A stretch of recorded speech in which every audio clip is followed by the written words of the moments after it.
Danny DeHeck, aka the Crypto Ponzi Scheme Avenger. This is a YouTube video and also a podcast. And if you're listening on the podcast, you will not be able to see, sitting beside me is Rob No Name. Ta-da! Boom! Isn't it how, don't you think podcasts are friggin' boring, how they start off? No, they're fantastic. As long as you got verve and energy, Danny. Wow. Well, interesting. I hate when I say well. Well, get on with it. All right. Rob is a stutterer. He's been. How dare you call me that? He's been labelled a stutterer. Since how long have you been labelled a stutterer? Probably since I was about 8 or 9. Wow. True, no lines. Oh, they're cool. So I want to interview Rob because Rob had some interesting stuff happen to him this week. He was in the newspaper.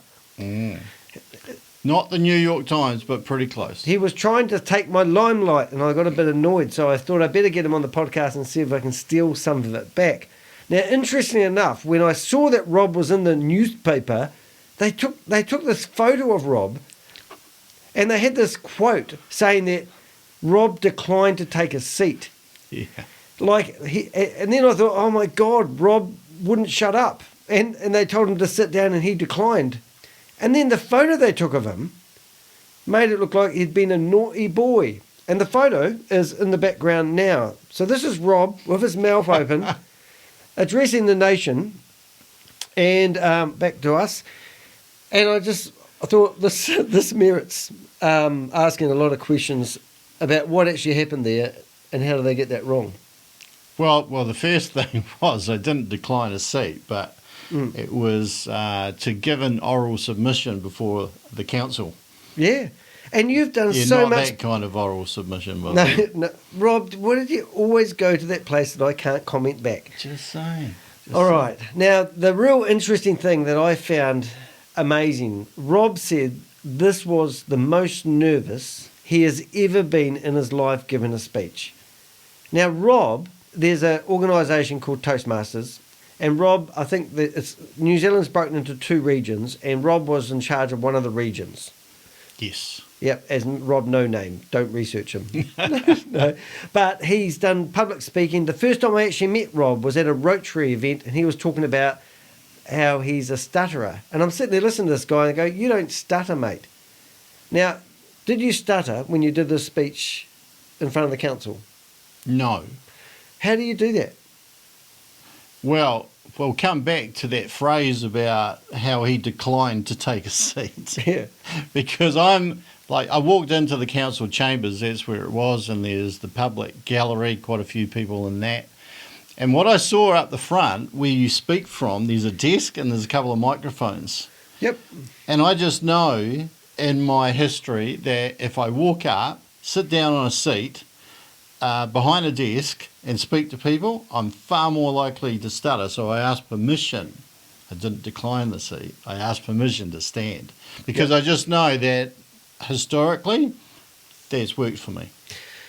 Good morning. Do you mind if I actually remain upright? It's a lot easier, Yes. you see, for me to speak.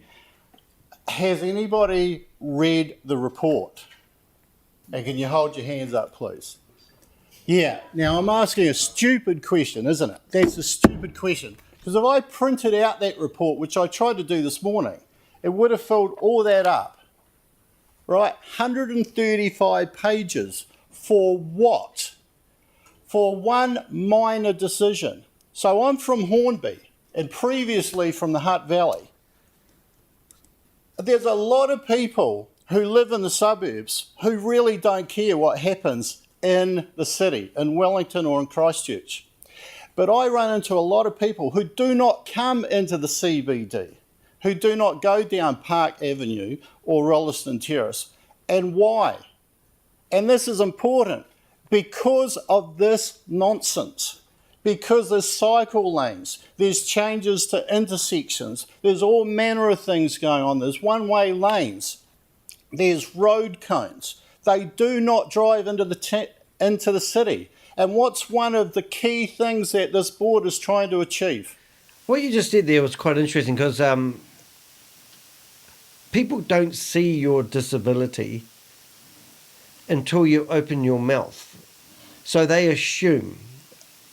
I'm reasonably normal. Yeah, well, I'm dyslexic, and I'm not going to steal your limelight because this is all about stuttering. Yeah, no one assumes you're normal, but... No, but as soon as I have an intellectual conversation, I feel I fall apart. Have you had an intellectual conversation? Well, look, mate, we've got 20 questions to ask you, and I'm going to take the piss out of you.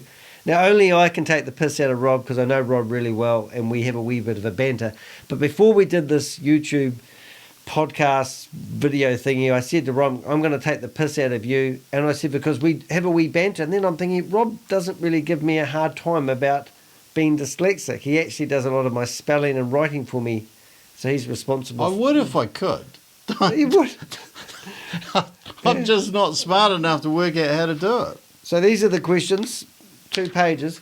I'm going to go through and ask Rob some questions. I want to get to know about the stuttering thing.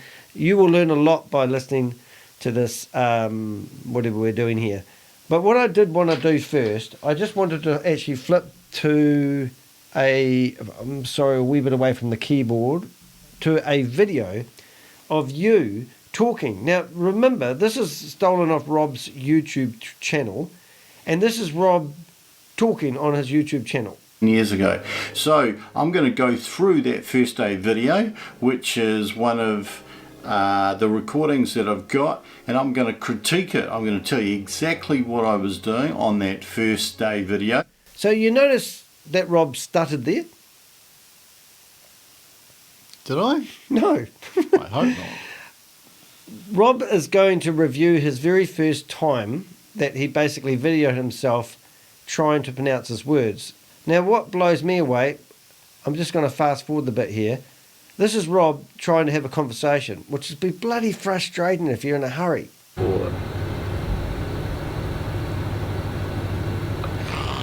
Open a good can of beer. All right, mate. Let's see if we can open a can of beer before you speak. You what? Hurry up, Rob. 349 4.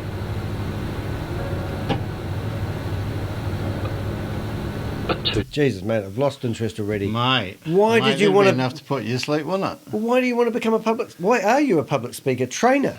Well, that there was a first day course of a program over in the States called the Maguire program. And they video you on the first day. So that's like a before video. Yeah. And then after the 3.5, 4 day course, they video you. Well, they don't actually video you at the end, but you start off, you learn a technique, and you actually do a lot of public speaking during that course, which, if they told you before you went on it, you'd never go on it. All right. I'm going to start asking the questions because it blows me away that somebody can transform themselves quite a lot. Now, over the last couple of months, Rob's been incredibly stressed because I've been getting sued for $3.8 million, and it's really upset him quite a bit, and he hasn't been able to speak as well as he normally does. Oh, it's been quite upsetting. Yeah, thank you. And I want to know why that is. And I'm not going to ask you that question, but I noticed that you've said lately that your stuttering has got worse because you need to actually put so much energy into when you are speaking to actually not stutter that it gets tiresome. So when you get ran down and you get a bit tired, then all of a sudden you feel like you're falling apart. So it's not something that you master the art of. Like people keep telling me, hey Danny, they keep telling me how to read and write and save words in my memory. It doesn't work because 2 minutes later I'm like a goldfish. What'd you say? What word? How do you spell it? So I think the best way of getting the best out of Rob, if you are a stutterer, you will probably see a lot of similarities maybe, or you may learn some techniques that Rob has used to overcome his stuttering, which we can ask. So I'm dyslexic and I'm going to try and read the questions. As a backup, Rob will probably have to answer the questions. But I also have a digital version, which I'm going to give you a demo of over here on the other screen. And this will ask the first question. Can you share your personal journey with stuttering? When did you first realize you had a stutter? And how has it shaped your life since then? Do you want me to say it again? No, that's fine. So it's a very simple story that I've told a few times. So at school, I was an average kid, and then I moved from one school to another, and I became an above average kid, only because the first school was way ahead of the second school. So when I went to the second school, I just got everything right, and they used to test you basically every week. So I was doing this for the second time, so I knew everything. And like a lot of it, you got asked questions and always got it right. So I knew, only because of that, I knew that I was quite a loud kid in class and obviously had no problem with my speech, so I thought. But then every year, a speech therapist came to school, called each of the kids in the class into a room, and you had to count to 10 and say your ABC. And I knew there was always an edge on this for me, but I didn't really know why. And then one year, and I was about 8 or 9, I got called into the room, and about a day or two later, they contacted my grandparents who raised me, and they said, Rob's got a stutter, and we're going to have to do something about it. So that was the first I ever knew that I had a speech problem. So were they testing for fluency or other things? Were they looking for dyslexia as well? Was this speech therapist just looking out for people who may have a stutter? Back then, I don't know that there was any mention of dyslexia. I don't think I'd ever heard that at that time, but I think they were looking for dysfluency. And I actually thought when I counted to 10 and said my ABC, I was fine. But I used to do it a million miles an hour, but they obviously saw something. And it'd be fair to say they labelled me, and I really grew into that label. So when we were putting together the background for this video, we had a picture of a maze, and it was kind of like going all around the way here. Now, I'm not saying I'm dyslexic like stuttering, but because I can't say what I want to say, I have to come up with other ways of having a conversation. If I'm trying to write something, I can't spell the word I want, so then I'll use a similar word. And at the end of it, it gets pretty good, but not quite the way I wanted to say it. When you are speaking, do you avoid certain words because you don't want, or you think, I want to say that word, but I can't, so I'll have to use that word instead? Absolutely. You really try not to, and if you've done a course, you probably are really encouraged not to substitute words.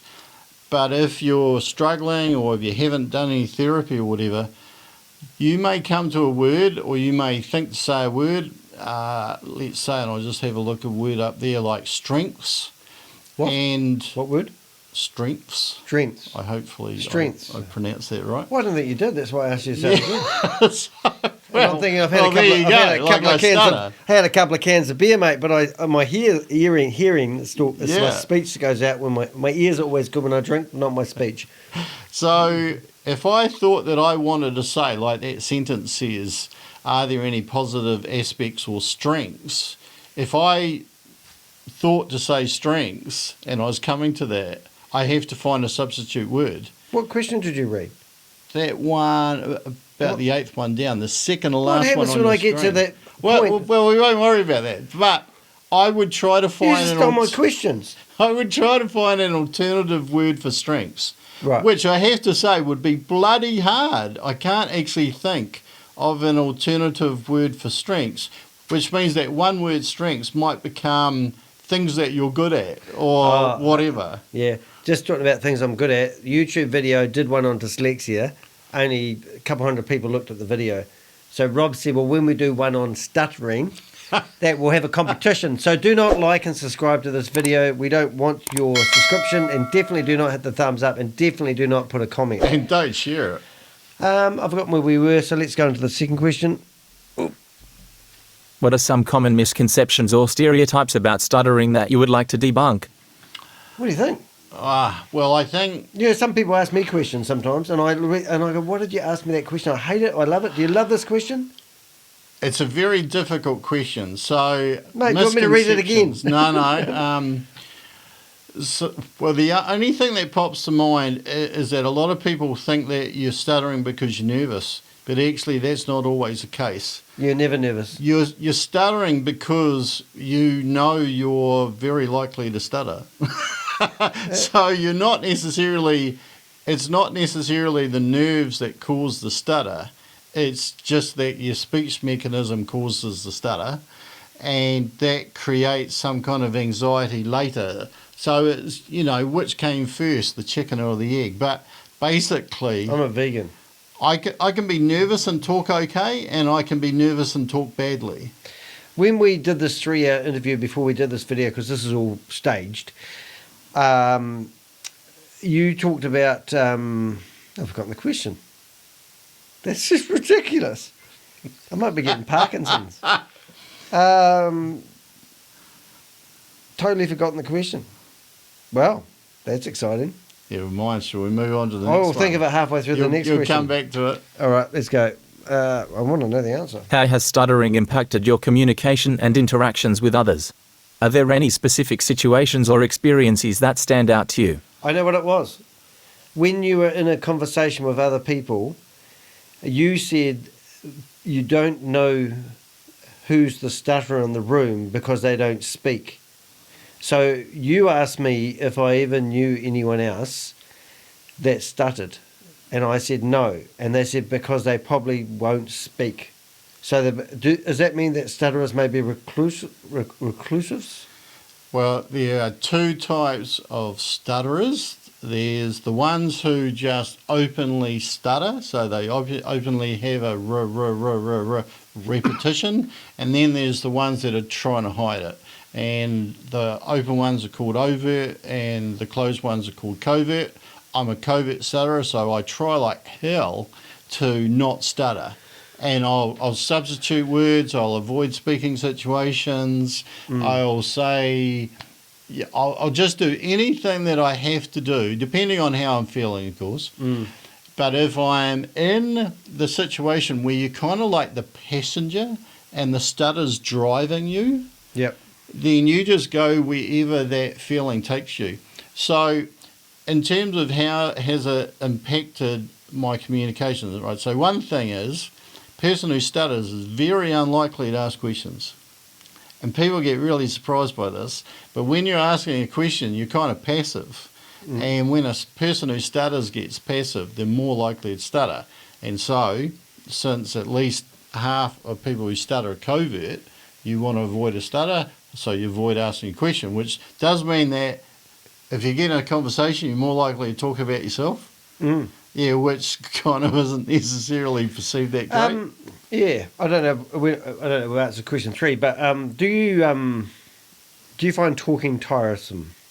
If you're having a bad day with your speech, it is totally exhausting. Yeah. Because you're actually working really hard in your chest and your throat, your jaw, your lips, your tongue, everything, trying to squeeze those words out. Or syllables or the first sound or whatever it is, and a lot of the time you're not breathing. So you're actually running out of oxygen, you're talking on a vacuum, and you just think, I just don't want to talk. It's like I went did some swimming lessons in the pool, and I don't understand swimming because time I get down to the 25-metre end of the pool, I'm out of breath. Yeah. And they go, oh, you gotta, and I go back, forth. I'm always out of breath. I don't know how people swim all day long. Yeah. One of the things that you do if you're doing therapy is you really concentrate on breathing.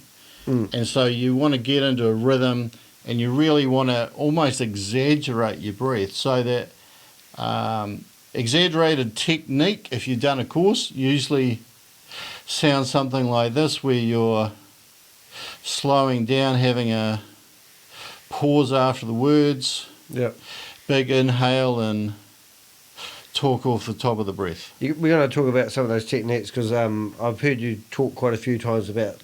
In fact, you're talking at my old Rotary Club on Monday night. Don't forget. I talked last week on crypto things. It was quite cool. Did we answer question 3? Because I got I intercepted that with I just remembered the question. Anyway, let's have a listen, eh? How has stuttering impacted your communication and interactions with others? Are there any specific situations or experiences that stand out to you? So, if you're having a bad day with your speech or you're having like a bad week or month, there's a damn good chance that you're actually not going to be very social. You know, like you won't go out or you won't go round to your mates or you won't invite people around or you won't go on a date or whatever. I'm not going to date you. Yeah. But thanks for coming over tonight to the podcast. Cheers, mate. I went to cook him tea and he got given tea before he got here. So now I've got leftovers. But anyway, I got over that. We've got lots of questions. I don't really want to ramble through all of them, but when Rob mentioned any specific situations, he told me once about how he was on the phone to a lady. He had to ring up a lady about buying some china from her. And when he was on the phone, he couldn't get the words out. So then the lady said, well, if you're not going to talk to me, hang up. She hung up on him. And Rob's going, what are you doing? And that would have been... That phone call was actually the best phone call I've ever had in my life. Bonus. No, it was because... Just hang up on Rob if he ever talks to you on the phone. That's what he's trying to say. A lot of people who stutter don't want to do any therapy. They don't want to do courses because you're going into a speaking situation and you're trying to avoid them. And, of course, like you don't want to openly accept or admit. So, Houston, we have a problem. You got it fixed. That, like, I'm an antique dealer. That call was a lady who rang up to sell some fantastic china. And I think I got so excited. I couldn't even get a word out, and she said, who am I dealing with? Tupperware, was it? And Rob just was not going to come out. Yeah. Your name is quite often the hardest word that you can say. And I just couldn't get Rob out, and that's exactly what she said. She said, if you're not prepared to tell me your name, I'm not prepared to deal with you. Hung up. There was no caller ID. Yeah, that's right. And I signed up for the course the next day. I thought...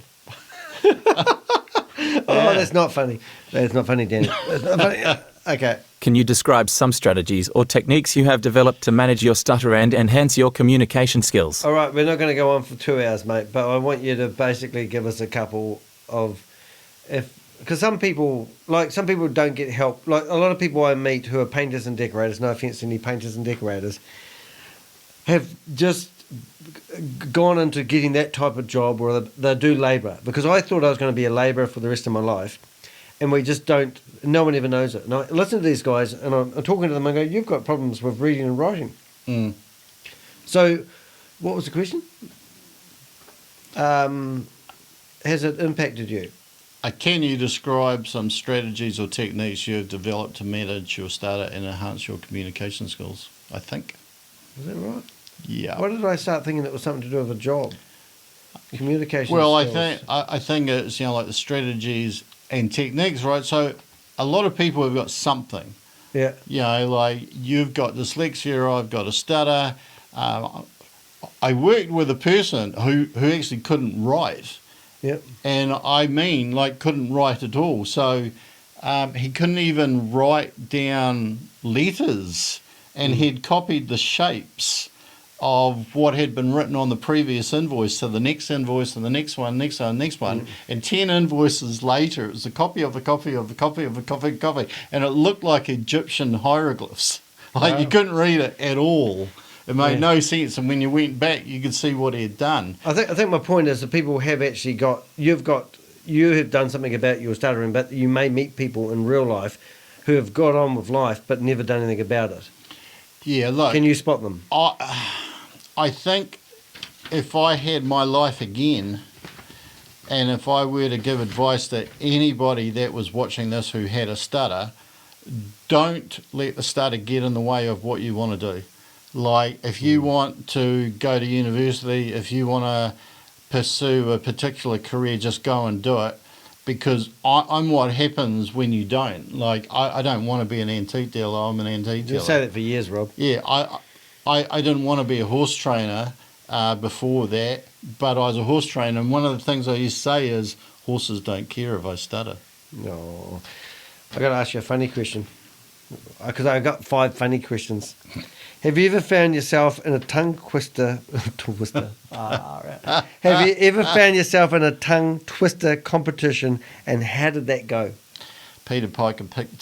Oh, I can say one. I'm not a pheasant plucker, I'm a pheasant plucking son, and I'll be sitting plucking pheasants, all the pheasant plucking is done. Can you say that for us? Oh my God. No, like it'd be a complete waste of time. Hmm?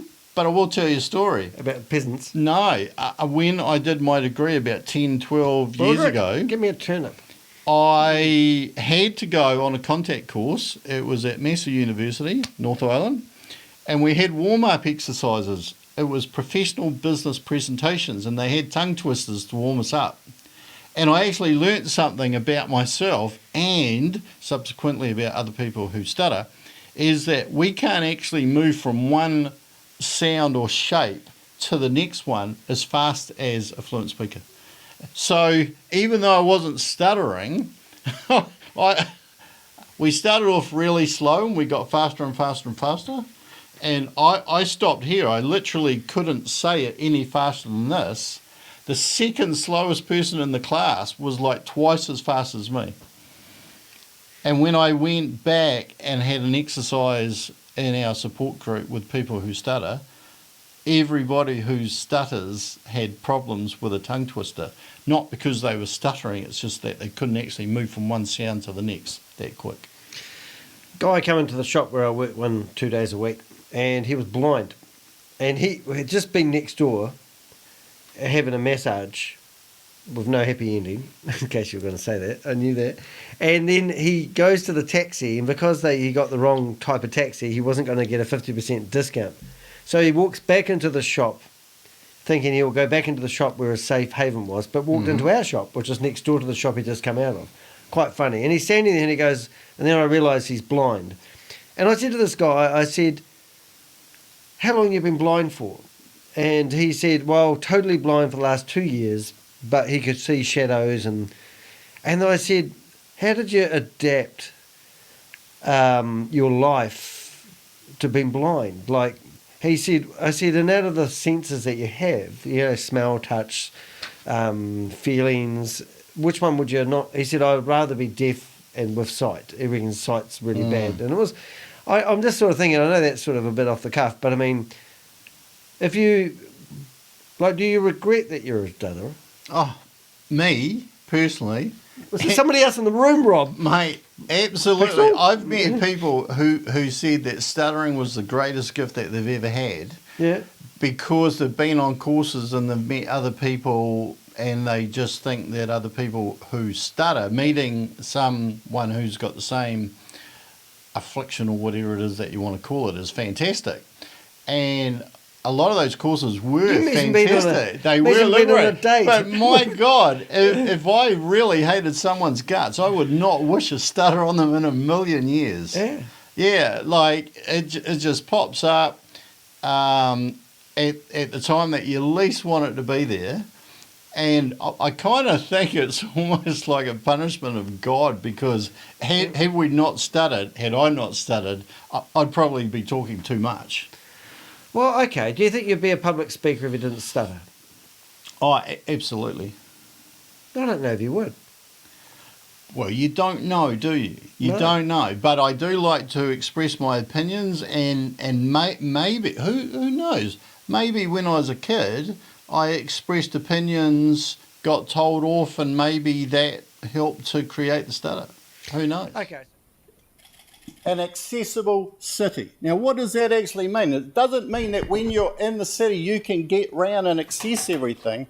It means that you feel comfortable if you live in the suburbs to actually go into the city.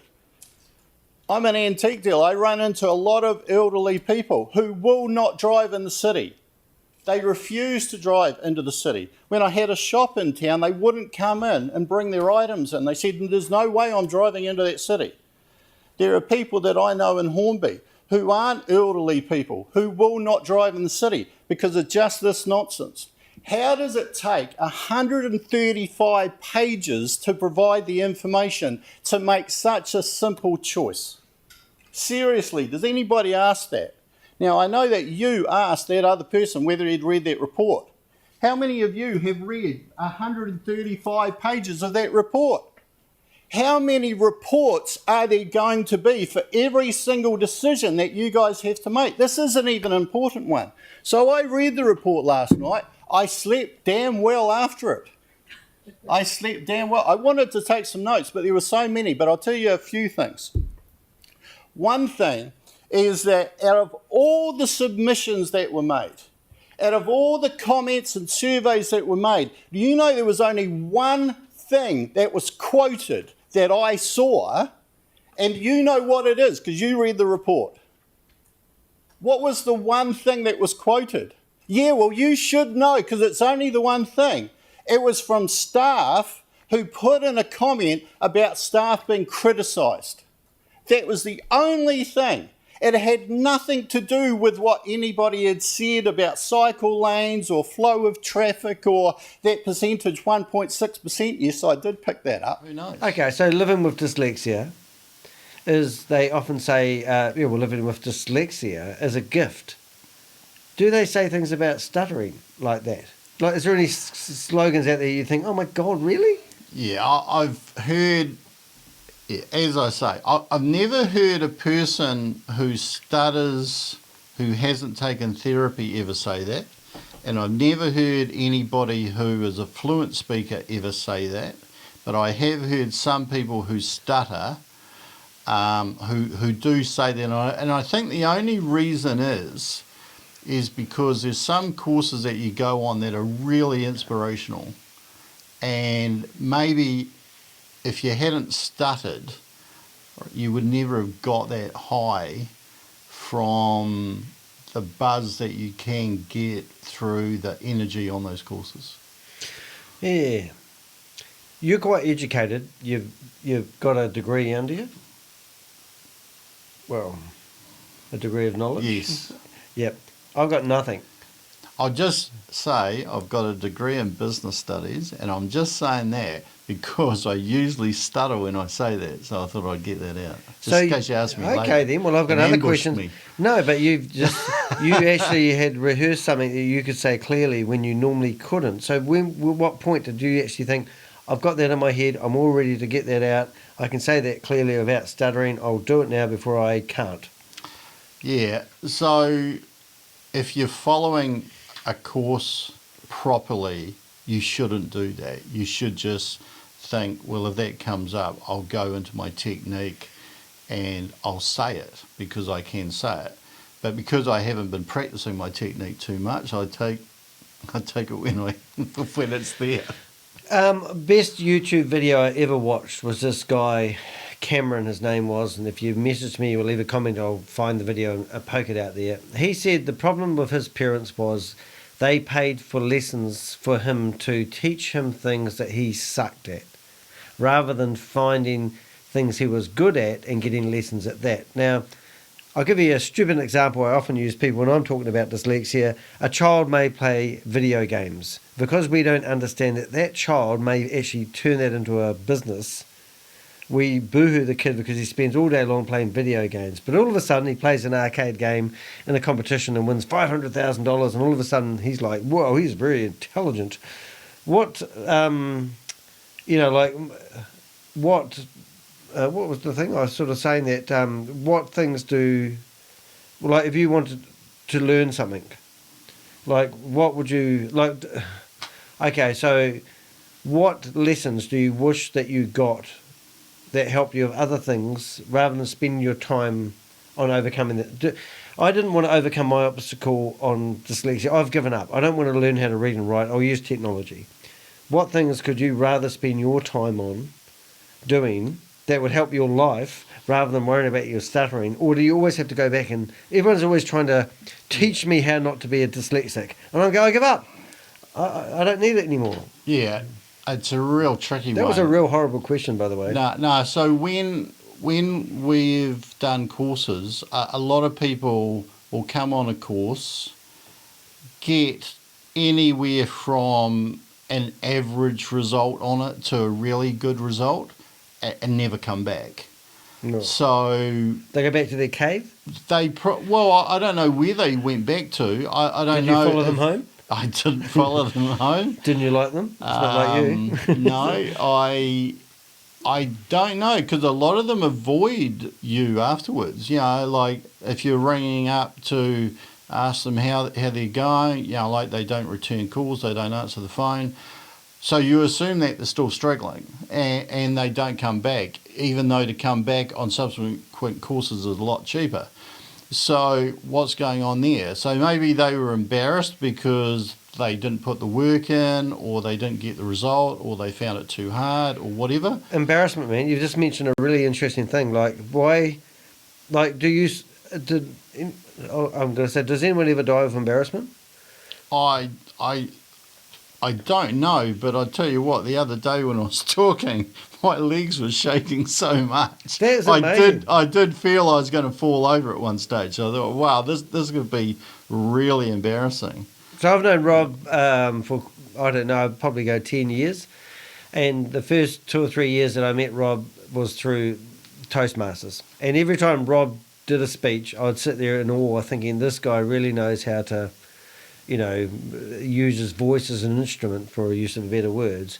And it just actually blows me away that Rob went and stood in front of the council and found himself nervous because he oozes confidence. And it just blows me away. And I still remember a speech that you did at the Speakers Club that we go to once a month. And you did this amazing speech about using your voice and using the highs and using the lows. and then you talked about animation and using your body to speak.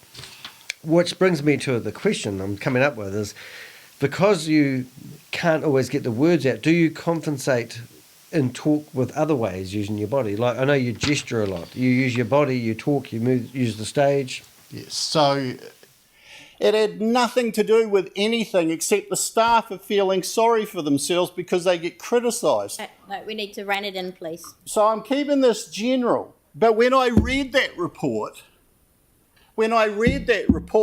I thought it was biased because I saw the objective stats, and when I saw why these stats existed, I thought this seems skewed towards somebody who wants to actually encourage cyclists. And that's perfectly fine as long as that's out there. But I think that when you're on the outside, as I say, I live in the suburbs, and you read reports like this, what you're thinking is, who's writing these reports? The statistics are going to be objective, at least we assume they are. But the comments explaining those objective statistics are not necessarily objective. They do not appear objective. One thing that I noticed on here is that if you're a car driver, you're almost treated as a bad guy. If you're a car driver, I'll tell you what it's like driving into the accessible Christchurch today. Just going back to that previous question, there was a person who I met who stuttered, who realised when he was completing his master's degree in civil engineering that that's right, because there were two types of engineering, right, and you could sign up for mechanical or civil, and he did civil because he didn't think he could say mechanical when he signed up on the first day. Wow. So that was one thing. So, there's like when I was at school, I was right into computing, and I wanted to do a degree at university on computer science. There was no way I was going to go to university because I thought, well, like I've really struggled through school with my speech. They had Commodore 64s back then? I had a Commodore 64. Or did they have those little wee buttons that they pushed in and pushed out? No. Okay. We had an Apple IIe as well at the school.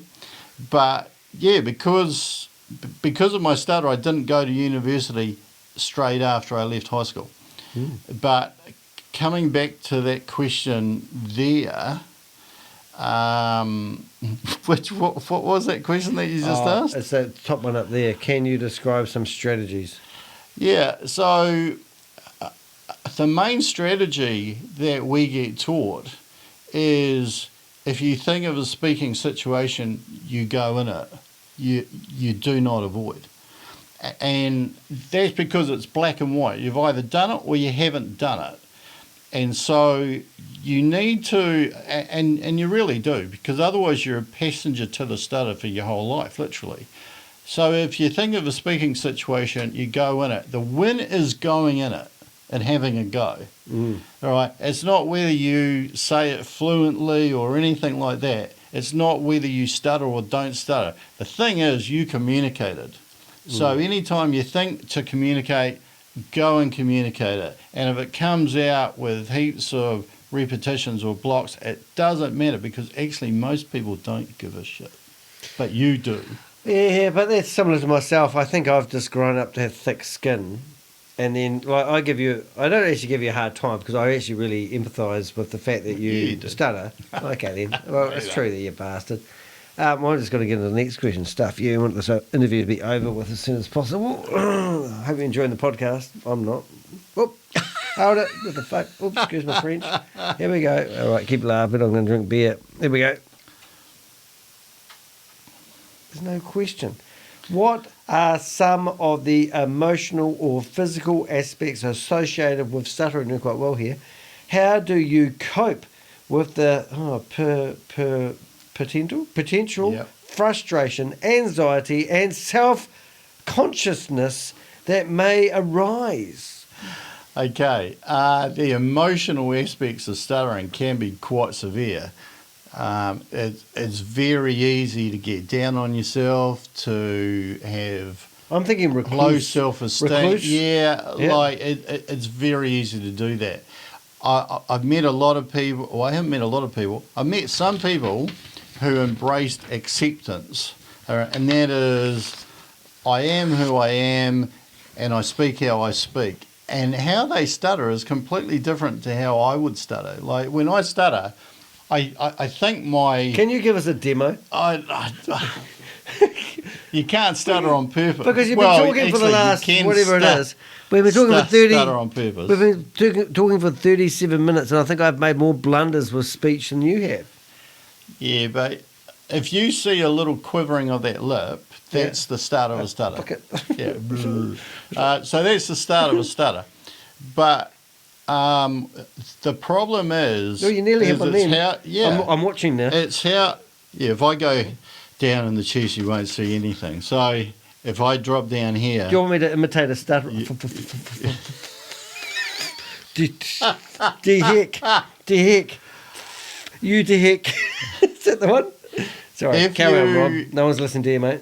If you embrace, do not avoid...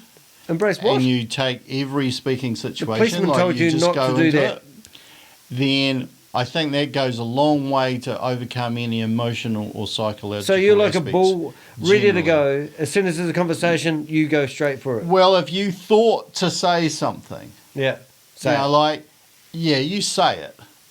Even if it's slightly inappropriate, because if you chop and change, you'll just come up with an excuse not This to is say what it. pisses me off, because we both want to be YouTubers, right? And I want to be. Yeah, One day, when we grow up. I remember being in Rotary one night talking to a lady, and she said, "What do you do?" I said, "I want to be a public speaker and I want to talk about dyslexia." And I said, "But I just don't have any time for education, and I think education's missed the boat," and blah blah blah. I went on for ages. Anyway, I said to the lady, "What do you do?" And she was the headmaster of the second biggest school in New Zealand. Oh shit! Put my mouth on it again. But no one wants to talk about a dyslexic who finds alternative ways to do things and don't have any. Oh no! Well, Yeah. like that's the anti, of everything. So before you quiet. No. So what I'm saying is, no one really cares about listening to a YouTuber talking about dyslexia because there isn't enough people out there who want to find a solution to a problem. No one really wants to listen to Rob talking about stuttering. So now I bust Ponzi schemes. Rob wants to do a YouTube channel about stuttering. So I'm trying to think, how do we help people? How do you help people with stuttering?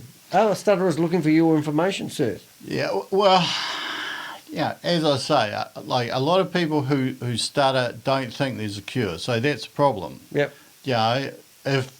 Realistically, it's a self-fulfilling prophecy. If you don't think there's a solution, guess what? There's not.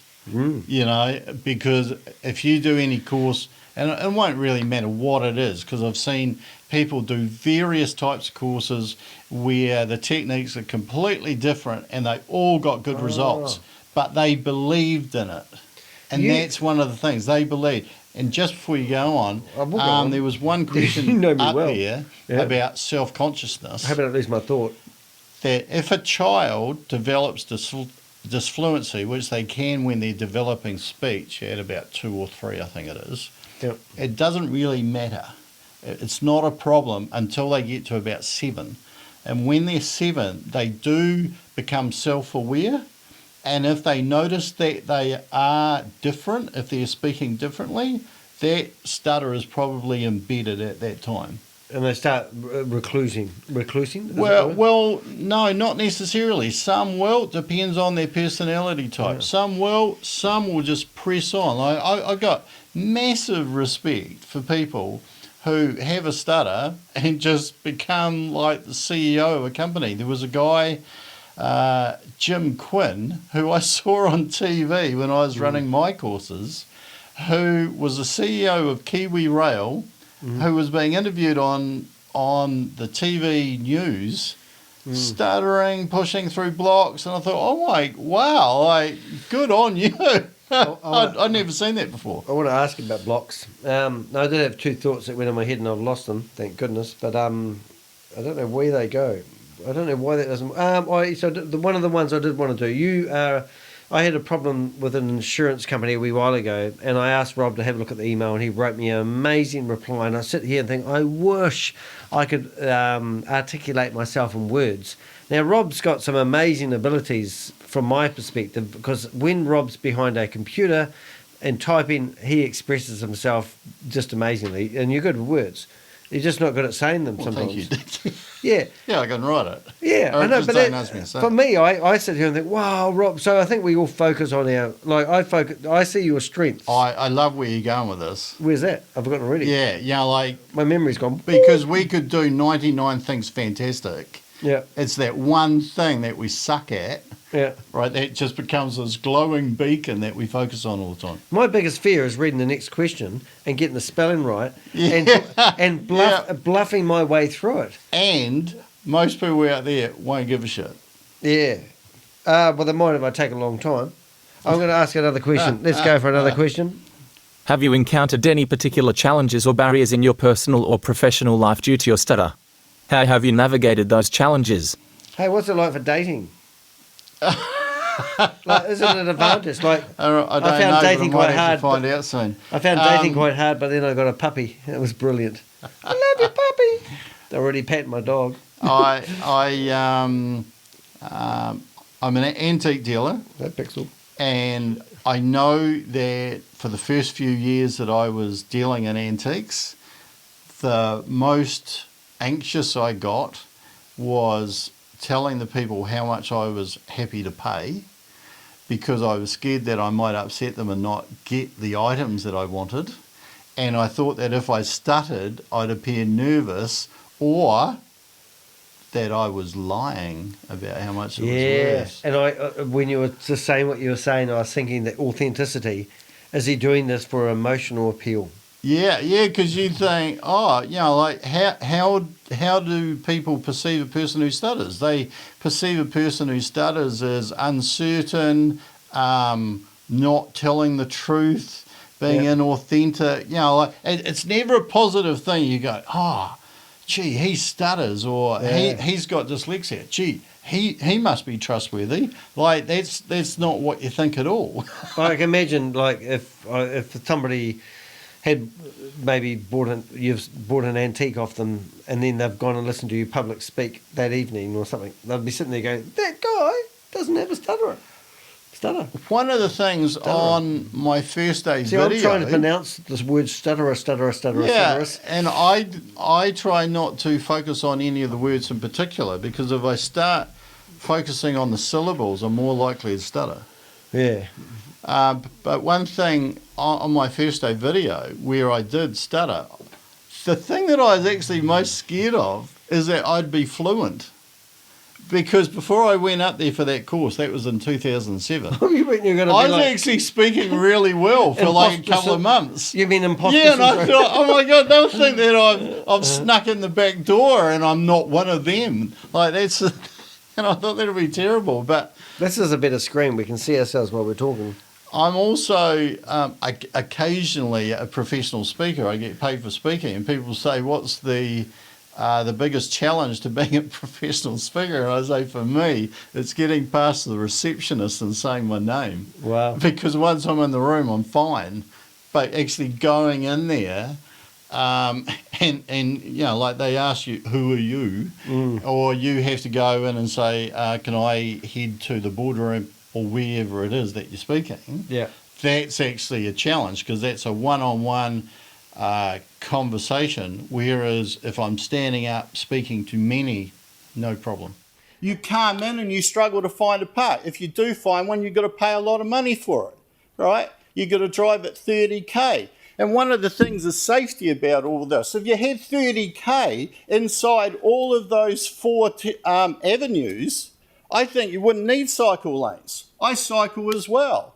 Slow the traffic down to 30k everywhere. Everybody knows. Because one of the things that came up in that report is that people do not stick to 30k, do they? You read the report. They drive over 30k or they drive over 50k. Stick at 30k everywhere and probably most people are going to drive at 35 to 40 and then everybody's hunky-dory. And that argument about shared pathways, Rob, you got line I'll scooters. just get you to wind up because we've gone over time. So if you can just all wind wound up, thank you very much. Thank you. And I just will note that our all elected members were provided with the full 4,102 responses to the survey, so we have had the opportunity to read all of those. I hope you slept well after reading those. Thank you, Rob. Thank you. It's funny, I had a thought that came in my head when you were talking. Yeah, well, it all went downhill from there, didn't it? And then it went out. And now I've forgotten it. And I'm thinking, this is what I battle with all the time. Because I had these great questions, and I'm thinking, that is a great question. And I've literally thought of that question 3 times while we've been talking. I wonder, and this is a question for our viewers out there. Yeah. If you have dyslexia or if you stutter or anything like that, do you think part of the problem is that you think too much? You have too many thoughts? Oh, I do like the idea where you're going with that, because I think I do. Yeah, because I know that one type of stutter that I can do, and I've seen other people do it, is that you may have 2 words that pop into your head at the same time, and one classic example is quick or fast, and you're not too sure which one to use, and it comes out quast or thick, and then you go, and of course you know you made a mistake, which freezes you, which is exactly the same feeling as a stutter. I've got to go to the loo. But I want to ask you a question. Yep. And I'm not going to look at it until I watch this live. So the question is, can you share a funny or awkward moment that has happened to you because you stutter? Is that complicated enough? Yeah, no. All right. I don't want to listen to it. Don't. It's fine. How am I going to get out of here? It's fine. Put it back. A few years ago, because we were in Christchurch, New Zealand, and I can't remember the year, but I think it was about 2010, 2011, we had a massive earthquake over here. And as an antique dealer, one of my jobs was to go around and to value people's losses, their contents and so forth. And I'd had a really, really long day of doing heaps of valuations, and I was feeling my speech get a little bit rocky. And so one of the techniques on the particular course that I was on is that you start stuttering on purpose and you disclose that you stutter. So you're not trying to hide it, you're just being totally open. And I walked into this house and I knocked on the door, and I was practicing before the lady answered the door. Yeah. And like about what I was going to say. So the lady and her husband opened the door, and I said, "Hello, I'm Rob, and I'm from, well, like the antique place that I'm from." And I was stuttering on purpose just like this, and I disclosed, and I said, "And by the way, I stutter, and I'm going to..." Did she say, "I know"? I'm going to stutter on purpose just because it'll help my speech. And she said, "Oh, I knew someone who had a terrible stutter." And I said, "Have you ever met anyone who had a good stutter?" Yeah, I love that one. And I got that this time. Yeah, her face was, like, I didn't mean to offend you. I said, no. I said, but there's always a negative word that comes before the word stutter. It's always terrible stutter, severe stutter, whatever. I've got it my is. thought. It's in my head. And that is because I like the world at the moment, because I'm going to talk about the different people in the world. We've got at the moment, it doesn't matter if you're a boy or a girl, or you want to be what do they call it, trend neutral? Yeah, yes. All right, so you can be anything you want these days, right? So I think people in society are more acceptable to people who have disabilities.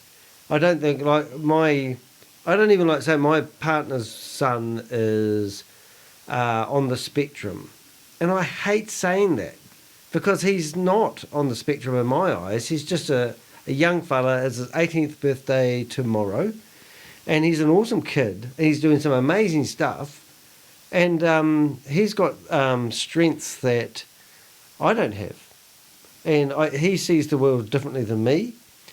He showed me things like he sort of shares his life with me more than most people do. He's more open. Yeah. And I think that's a beautiful thing. So I think he's got lots to give. And his, what they call, I know they label people with things these days. And every time I get labelled with something, I think, I don't want to be labelled. I quite like who I am, but who I've become. So, I mean, what do you think? People are more acceptable, like, to stutterers? The big movement in stuttering and probably other things is acceptance. So if you are a person who stutters, that you just accept that this is the way you talk. It's not that you talk good, bad, or in between. It's just this is the way you talk. There's a really good friend of mine who runs the Stuttering Association over in Australia who says, this is my accent. And of course, he has an accent anyway because he's from New Jersey originally. Because I didn't even know that you stuttered. And you will think I'm lying. Rob is Rob. I caught up with some people at a barbecue a few years back. Yeah. And I went to school with them. And a person got into a conversation with me and they asked me what I was doing. And I think I said that I was the regional director for a program for people who stutter. And they said, oh, how'd you get into that? And I said, well, because I studied at school. And they said, no, you didn't. And I said, yes, I did. I put it on so I get the job. Yeah. Right, so these people actually had no idea that I stuttered. And like... That's funny. Your partner's son that you're talking about is on a spectrum that someone created. Yeah, well, no one had to create that spectrum, you know? And no one has a stopwatch timing me and how long it takes me to say the word purpose or hello or whatever, but I do. So have I accepted my stutter? Because I don't think I have.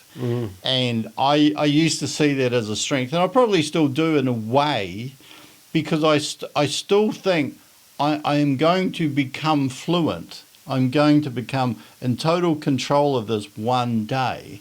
You really think that? But if you could take a pill, if you could take a blue pill, I'd take the blue pill right now, mate. I'd pop it straight away. I would pay $10,000 for it. In fact, we used to joke, a lot of people... And Rob's quite tight, so the fact that Rob says he would pay $10,000 is like other people paying $1 million. A lot of people used to joke, how much would you pay for a pill to cure stuttering? And some people just wouldn't pay at all because they just think, well, this is like another part of me. Whereas other people like me think, yeah, I want to get rid of this. But you're Rob. I can't imagine Rob about stutter speeches. I actually think... What other thing would you like to have instead? What other speech? Like bad body odour? The brown pill. That's farts. No, I think... no, pick another... One group that I was talking to... You wouldn't be Rob about stuttering. Was... You'd be bloody boring, mate. They went out and they had to go and strike up conversations around Auckland, which is in the North Island, of New Hold Zealand, on. and it A was lot of part Americans the course. listening to this podcast. Yeah. New Zealand is not a state of Australia. Yes. And we are on the bottom of the earth, first to see the sun coming up in the morning. We live in the future. We know all the lottery numbers. Carry on, Rob. And when they came back, there were some people that were talking about the homeless people, and there was Where do another they live, those person. homeless people? Well, they had a home on the street. Oh, so they Yeah. aren't homeless. But there were people who came back and they were talking about the homeless people. They were talking about an old lady that they ran into. They were talking about like an alcoholic that they ran into, Got it? etc., etc. And I actually realised, and just asked the question, are we so fixated on our stutter Don't have beer. because we're actually quite judgmental people? We're so fixated on judgment. Well, we are judgmental. I tell you what. We judge others That's a and we brilliant judge point. ourselves as well. When I went to Bangladesh, well, actually, I'll be honest. When I went to India. No, lie. Okay, well, when I went to India for the first time, there were people with so many disabilities, and it was one of the first third world countries I went to, and they just get on with life. Press on. Yep, and literally there was a guy going down the street with no legs, with stumps on a skateboard, holding blocks in his hand so he could scoot a full vat wearing out his fingers.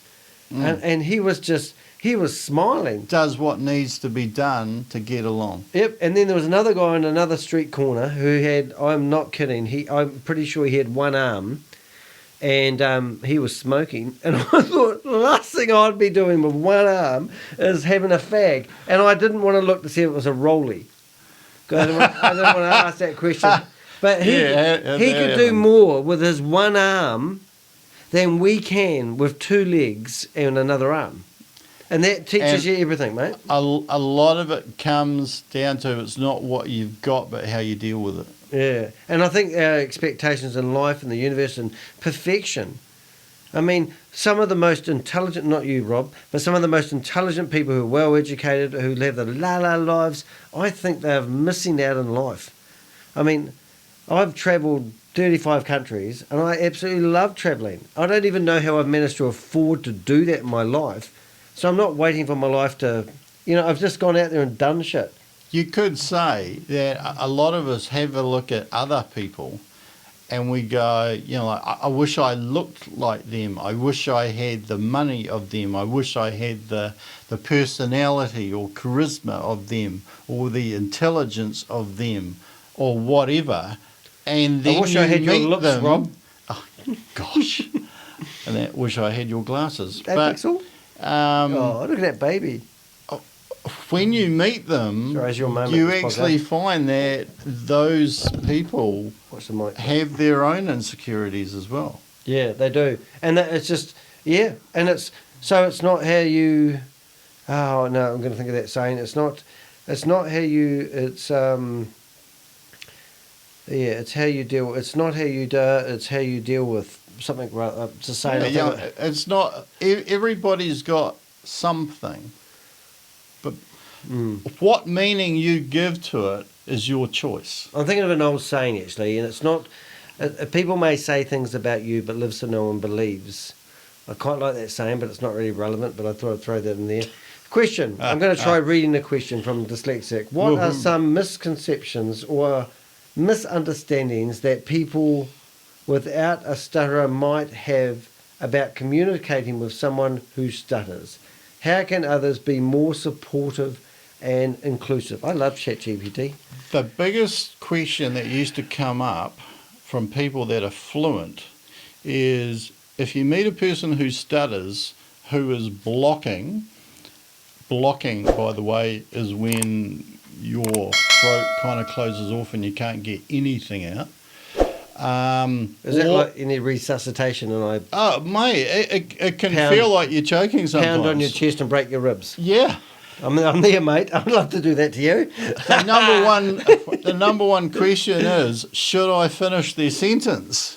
And I say, I've asked that to you. Yeah, there's And no you never right or answered me. wrong answer, and there's You never answered me. I was waiting. yeah. Well, I was trying to get the answer out, but there's no right or wrong answer We're quite funny. because Well, I'm quite funny. I don't know about you. there's some There's some people. Come on, tell us. Do you want us to finish your sentences off? When Have I just finished your sentence off? Shut up. Okay. When I've had a particularly bad day with my speech, notice I said bad day, judgment. You see? said particular. When I've had a bad day with my speech, and if I'm blocking or whatever, and someone finishes my sentence, good on them.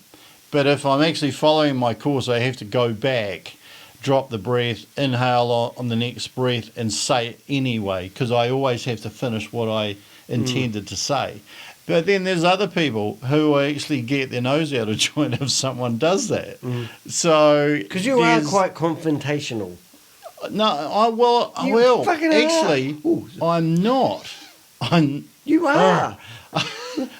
You have an opinion about everything. I do have an opinion, and I'll give you one in a minute too, so that you can have one. Little boy flaunterloid. Hurry up. In terms of that, right, there is no right or wrong answer. God. I think some people perceive that people who stutter are slow or have some learning or intellectual disability. Actually, people who stutter are slightly above average IQ, generally speaking. The question is, do people, because people think because I'm dyslexic, I'm stupid, do people who stutter live with because they can't express themselves, they can't get the words out, they miss the way to communicate quickly, do you live with the fact that you think people think you're stupid? I think I live with the fact that I'm holding people up, and I really appreciate now, particularly when I get older, I really appreciate people who are patient. But when you're blocking, You don't appreciate me. I can be talking on the phone and blocking or hesitating, and people think it's a bad line. And you tell them, there was one conversation, this is a cracker. I think I rang up an airline, and I was struggling to get my words out. And he said, "Oh, we've got a bad line." And I said, "No, I stutter." He said, No, we've got a bad line. And I said, "I stutter." He knew better. He said, "I've got a bad line. Like, can you hear me?" And I said, "Mate, listen to me, all right? We don't have a bad line. I have bad speech." Right. And I don't think he had any concept of what a stutter was. You got free flights? No, but I actually don't think, A, I don't think he listened, but B, I don't think he actually knew what a stutter was. What you just said just right then, I've got to say it, people don't listen. I think anybody, whether you have a stutter, you're listening to anyone who's dyslexic, people don't give about other people. And I think if you master any art, it's listening. I remember having Roydon Gibbs come along and do a 20-minute talk at a business networking event where people were about to hand out their business cards and tell everyone about me. We got him to do a talk about the art of listening and showing a genuine... I think that's one of my strengths. I joined Rotary, right? What are we talking about? Shut up, I'm talking. I'm talking about Moi. When I joined Rotary, I was 40 years of age. I'm not a Rotarian now. The average age of the Rotarians was 71 years of age. And people go, "Oh, wow. Are you going there for business networking?" And I go, "No, I'm going there because I like the community. I like the people. I think people who are the age of 70 up, or whatever it is, have got a lot of wisdom to share." But the only reason I think I gather that information is because I listen. I go up to these people, and they and all due respect to anyone who might be listening to this from Rotary, I mean, if you listen to somebody talk and they seem to be dribbling on and going on and not getting to the point, I usually get a lot out of those conversations. And I think that's my art, is drawing people out, asking a question to Rob, listening to the answer and thinking, what question do I naturally want to ask Rob next? And it's happened on this piece of paper. I'll just throw a short story here that... There's no such thing as short stories in your life, Rob. One exercise that... Tune back in 3 minutes, trust me. We did is we walked into shops and we had to use deliberate disfluency. So you walk into a shop, it would be like me walking into the shop in Papanui. Yep. And you go, "Hello, my name is Rob. Can you show me the Garmin watches?" Now, that would be how we would use deliberate disfluency. So we're having a repetition on purpose and control. And that helps. That's the point. Well, that's to help you gain acceptance and to desensitize yourself to the repetition. And Yep. you're in control. So this is all for your brain. Yeah, when people came back to the room, we would go through, well, how did those situations go? And what we used to ask them is, what was the reaction of the shopkeeper? And it was always, they never noticed. Really? They never noticed that I was using deliberate disfluency. Now, most of the time, those shopkeepers have got things going on in their own head. They're not listening. Yeah. And they're not totally listening, and they're making assumptions, and all they hear is, can you show me the Garmin? Can you show me the Garmin watches? So, yeah, okay, I kind of get that. So it's your disability, not somebody else's disability in a way. Yeah, it's your problem if you choose it's a problem. All right, so I work in a shop and I actually sell Garmin watches, devices, GPS navigation, the whole 9 yards, okay? So from my perspective, selfishly, when somebody walks into the customer, I don't think Rob's just walked into the shop. I look at Rob and go, wonder what he wants. Wonder what device he's looking for. So I often say to him, I would say, hi, how's your day going? And they would go, good. So I get a feel whether the person wants a conversation. And I, 90% of the time, say it looks like you're on a mission. Because most people will actually walk in with intent. And they will be focusing or looking for what they're searching for. If they walk straight up to the watch band area, I will say, what type of watch have you got? And that's all I'm worried about. And if the guy opens his mouth, I really just want him to say one word. I've got a beep beep, whatever. But if he walks in and goes, and we have this happen quite a bit, people come in, I'm actually looking for a fitness watch and I've been researching what I want. And I go, and what is the research, has the research led you to this shop today? And what was the one that you most think is the most ideal watch for you? You know, if the guy still hasn't opened his mouth and told me he's a stutterer, I don't care. Because when he's at the till, if he stutters when he's going to pay, I've got a problem. But other than that. If you walk down a street and you see a person in a wheelchair, do you care? Well, honestly, I actually feel like, I do feel sorry for them because I think they have struggles. Like my instinct would be, like to make sure I don't get in their way. Yep. I don't think I'm going to think about anything else. Sometimes if they've got their legs amputated, you'll think, oh wow, I wonder how that happened or whatever.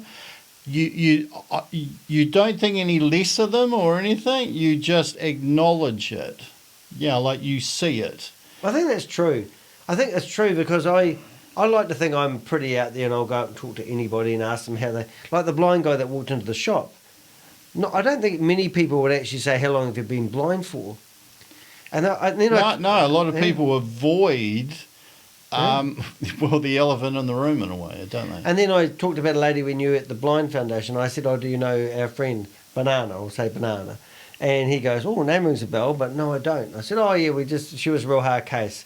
And then I described her, and then I had to think, how would I describe what she looked like to a blind person? And then I thought she was Canadian, and she had a Canadian voice. And then I thought, no, he didn't spike up, so I thought, no, he didn't know. But, it was kind of like, how do you communicate with somebody? I think, it's a different thing. A lot of people, once a person hears that you stutter, are really intrigued. I'm going to ask you more questions, Steve. Not Steve, you're another guy. What's your name again? Bob. Bob. Hold it. Bob. Bob. Bob. And I find myself strangely attracted to you. what question are we Bob. up to? Okay, we got there. Are there any positive aspects or strengths, we might be repeating ourselves here, strengths that you believe have developed as a result of living with a stutterer? What's this person's stutterer like? Hold it and finish it. How has your perspective on perspective, what's that word there? Perspective, communication, or other aspects of life been sharpened Shaped. by you? Oh, sorry. my emphasis word is I'm laughing with you, not at you, Yeah, Danny. sure. My wheelchair's getting in the way. It's what I love telling people, actually, when they make fun of me. I would say, would you tell the guy in the room with the wheelchair to get up and walk because it's faster?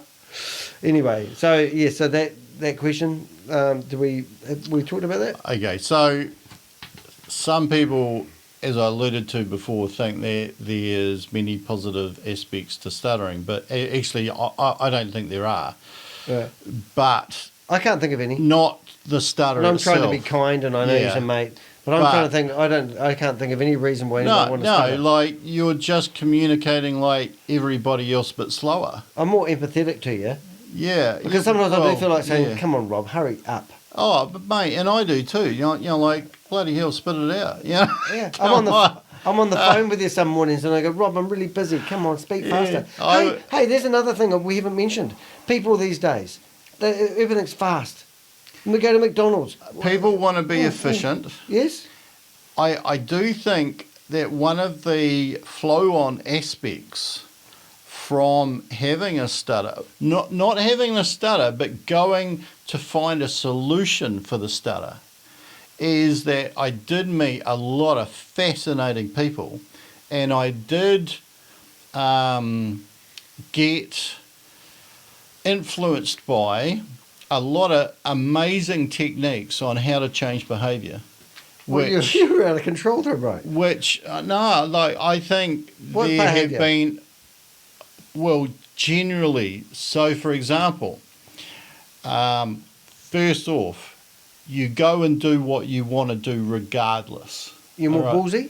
Yeah. So boisterous? like you're assertive. You're not aggressive Yeah, or passive. Like you're just assertive. You make your mind up. Confidence? No, I can go and I don't. You're not necessarily more confident, but you're kind of thinking, 'Cause hey, you what's do, the you worst do. that could happen here? You do ooze confidence when you speak. You do, but I think that's a necessity to get the message across.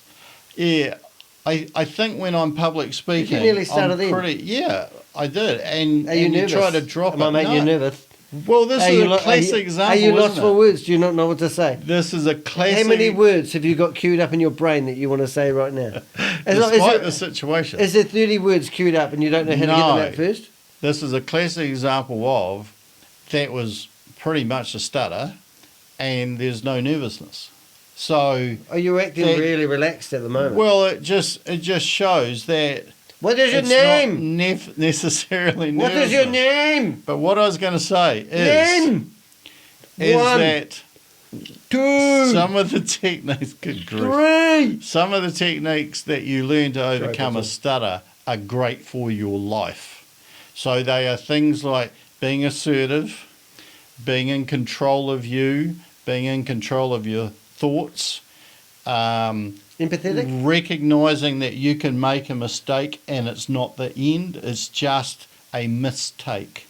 I reckon that's so true. That And is you just really get true. back on the horse. Thick skin, I call it. Yeah. It's And okay to be wrong. And one thing that I used to say, see, that was almost another stutter there. Yeah. But one thing that I used to say was those who mind don't matter, and those who matter don't mind. That's too complicated for me, Rob. Well, basically what it Different means, pay scale, mate. if anybody's got a problem with your stutter, that's their problem. It's not yours. Yeah, I do that with religion. Yeah, those people. It's my mother's religion, not mine. So, Those people that matter won't mind. it's not related or anything, but I want to say I've been watching this young lady on TikTok, and she's passed away, unfortunately, of cancer. And everyone who I'm talking about is actually, will probably know the lady I'm talking about. And she sang this song on UK's Got Talent. And she says, "It's okay, it's okay, it's okay, it's okay." She was the most beautiful person I've actually seen. And she was singing when she knew she was terminally ill. Wow. And I just watched, I've got addicted, well, not addicted to it, well, I have got addicted to her videos. But I thought, you know, she had cancer. She's dying. And she's left such an impact on the world. I can't tell you her name. I can't share this conversation with you. I can't even remember anything about her except the lyrics, "It's okay, it's okay, it's okay." And remember the message. Yep. And I think that's so strange, because I would love to say there was a lady by the name of Beep, and she was on, I can't even remember the guy who runs the place. What's the guy? Is that Simon Cowell? Simon Cowell. And somebody come on and did a performance, and they sang her song the other day, and all those judges at the front said, "Oh, they're singing such and such, they're talking about such and such." And yeah, that's part of dyslexia. I can't get to join in some of the conversations.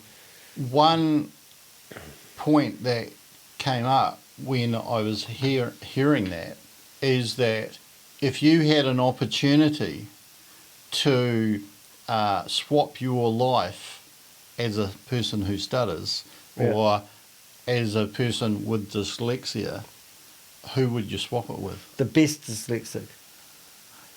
Like, would Who's you the best really stutterer? swap it with somebody else? No. You know, because Yeah. you know you. Yeah, You know, yeah. like, you're a known quantity. Oh, Richard Branson. Yeah. Is meant to be dyslexic, right? I would swap lives with him. Yeah, But who if would you you- swap lives with? Well, if you went with Richard Branson, you have no idea what skeletons he's got in the closet. It's You got- have no idea Mate, I what don't care. insecurities He's got an island called Mecca. Yeah, he might. He's got an He's airline. older, so he's not going to live very long.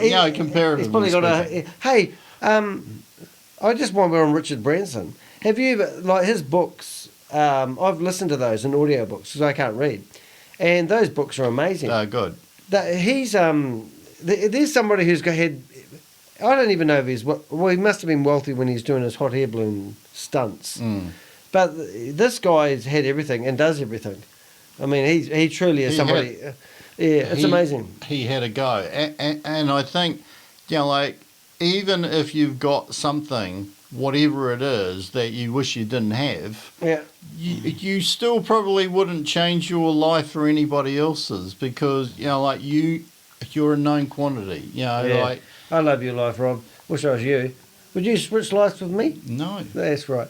Hey, what advice would you give have more someone who subscribers. stutters? Or to those who... I wonder if I can get this whole question out. Those who interact with individuals who stutter. So somebody who interacts with... Who the hell would interact with a stutterer? I don't get that. In order to foster understanding, empathy. Do you like that word, empathy? Okay. Hold it. And effective communication. David Clarkson's communication. That's what I think of every time I think. If you are a person who is interacting with a person who stutters, just give them time. That's the only thing that anybody wants. Next question. But if you're a person who stutters, I would encourage you to do a course. What about blank looks on face? Like when you're talking and you're stuttering, I try not to have that expression like...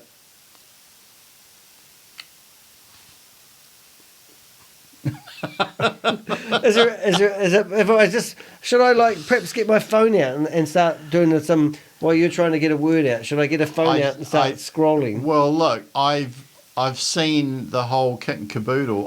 I saw someone who actually laughed out loud to my face. Oh, you've got a temper. You would have punched him. No. It was a girl. Oh, you smacked her in the bottom. No, and it was a really unusual reaction because I had seen that twice.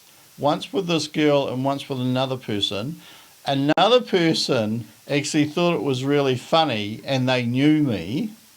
This girl laughed out loud. And I don't know if it's because she thought it was funny or she'd never seen a person stutter before or she was just really embarrassed and it was one of those reactions Hey, Rob, she might have had a laughing disorder. She could have had a laughing disorder. Just because you couldn't see a wheelchair doesn't mean she didn't have a disability. I'll just tell you one thing. Actually, while we've got you here, should we ring her up? No, I have no idea who it is. But I will tell you one story from a course that I did, and it was a girl, quite a young girl. It was in Australia, and she turned up for the course. This was the first treatment for any stutter that I know of that she had had. Yeah. And on the last day, you give a public speech. In fact, it's not the last day, it's the last full day that you give a public speech. This a long story? And she stood up and she said, all of my life, I have hung out with my friends and we've had a great time, and my friends tell me their stories. From today, I can tell them mine. No. Everybody welled up. Like, it was the most amazing, simple speech that she gave, and you just thought, wow, because she was like ADHD, super hyper, like for the whole course, was really struggling to control herself as well as her speech. But she really, she got up on that stage, she grabbed a microphone, there were about 100 plus people there. It was at Darling Harbour, and she just composed herself and went through that, and you thought, whoa, wow, that's I think big. I love listening to people who are speakers, like TED Talk people. People go, oh, I want to be a speaker like TED Talk people, and I go, you know, they're the athletes. They're the ones that rehearse this. They're the, don't. I think, I don't know. I've said to you before. I heard a quote the other day. Yep. And I'll probably get this wrong, but I thought, this is brilliant. And it said, I'm not that good now, but if I do enough reps, I'll get stronger. And I just thought, I've never heard that phrase before. Yep, that's a really good question. I know you do a ton of speaking, so has it helped you? And do you think that you could, if you didn't exercise your speaking as much as you do, would you go back into the cave, so to speak? I definitely don't do enough speaking. Now, I do take any public speaking opportunity that comes my way, which isn't that much lately, but one of the things... Speaking on Monday night at my Rotary Club. But that's, like, apart from speaking at the council the other day, I haven't had too many outside. Yeah, on a podcast gigs. tonight. There's 3 speaking gigs in a week, Rob. Okay, maybe there's a few. And you're on the Danny DeHeck, a.k.a. Crypto Ponzi Scheme Avenger. I'll have the music playing hopefully around about that time. One of the things that I found is that if you want to get good control of a stutter, or even if you're a fluent speaker and you want to get good control as a public speaker, just exaggerate being slow and purposeful and in control, and just focus on it over and over, always being in control. And then if you get an opportunity to public speak, which I find so much more easier than this because it's one-on-one, I find one-to-many way easier. If it's 100 people, it doesn't scare me. 200, 300, whatever, it actually feels easier. Like a small room of 5 people to do a public speech on is sometimes quite hard. But when you slow down and get in control of your body and everything is just, you can put intonation on, but you're in control. Control is power. And then when you get up and you want to deliver a public speech, even if you're a person who stutters, you may find that public speech is quite easy because now you can fully express with your gestures and your face and your movement around the stage and leaning in, and it's full noise, it's full expression. And so that's why a lot of people think I'm really confident or I'm quite aggressive or assertive. It's just I'm expressive. I think I really do believe that because I'm dyslexic, I speak more clearly, more pronounced, and it actually, when I, like, you might not believe this, guys, but most people listening to what I'm about to say will probably think I'm vain. But when I record a new video, I did a new video. I was up to 3 o'clock in the morning. I went to bed, rendered that video. I've watched myself on my video that was 3 hours, was a 3 hour, 33 minute long video, the last one I did. I spoke for an hour 25. I've watched that maybe 2.5 times in the last 24 hours. And not because I want to listen to stroke my own ego, but I want to learn how I sound. I want to listen to how pronounced I say the words, because all my life, I think I slur my words. I don't get my pronunciation correct.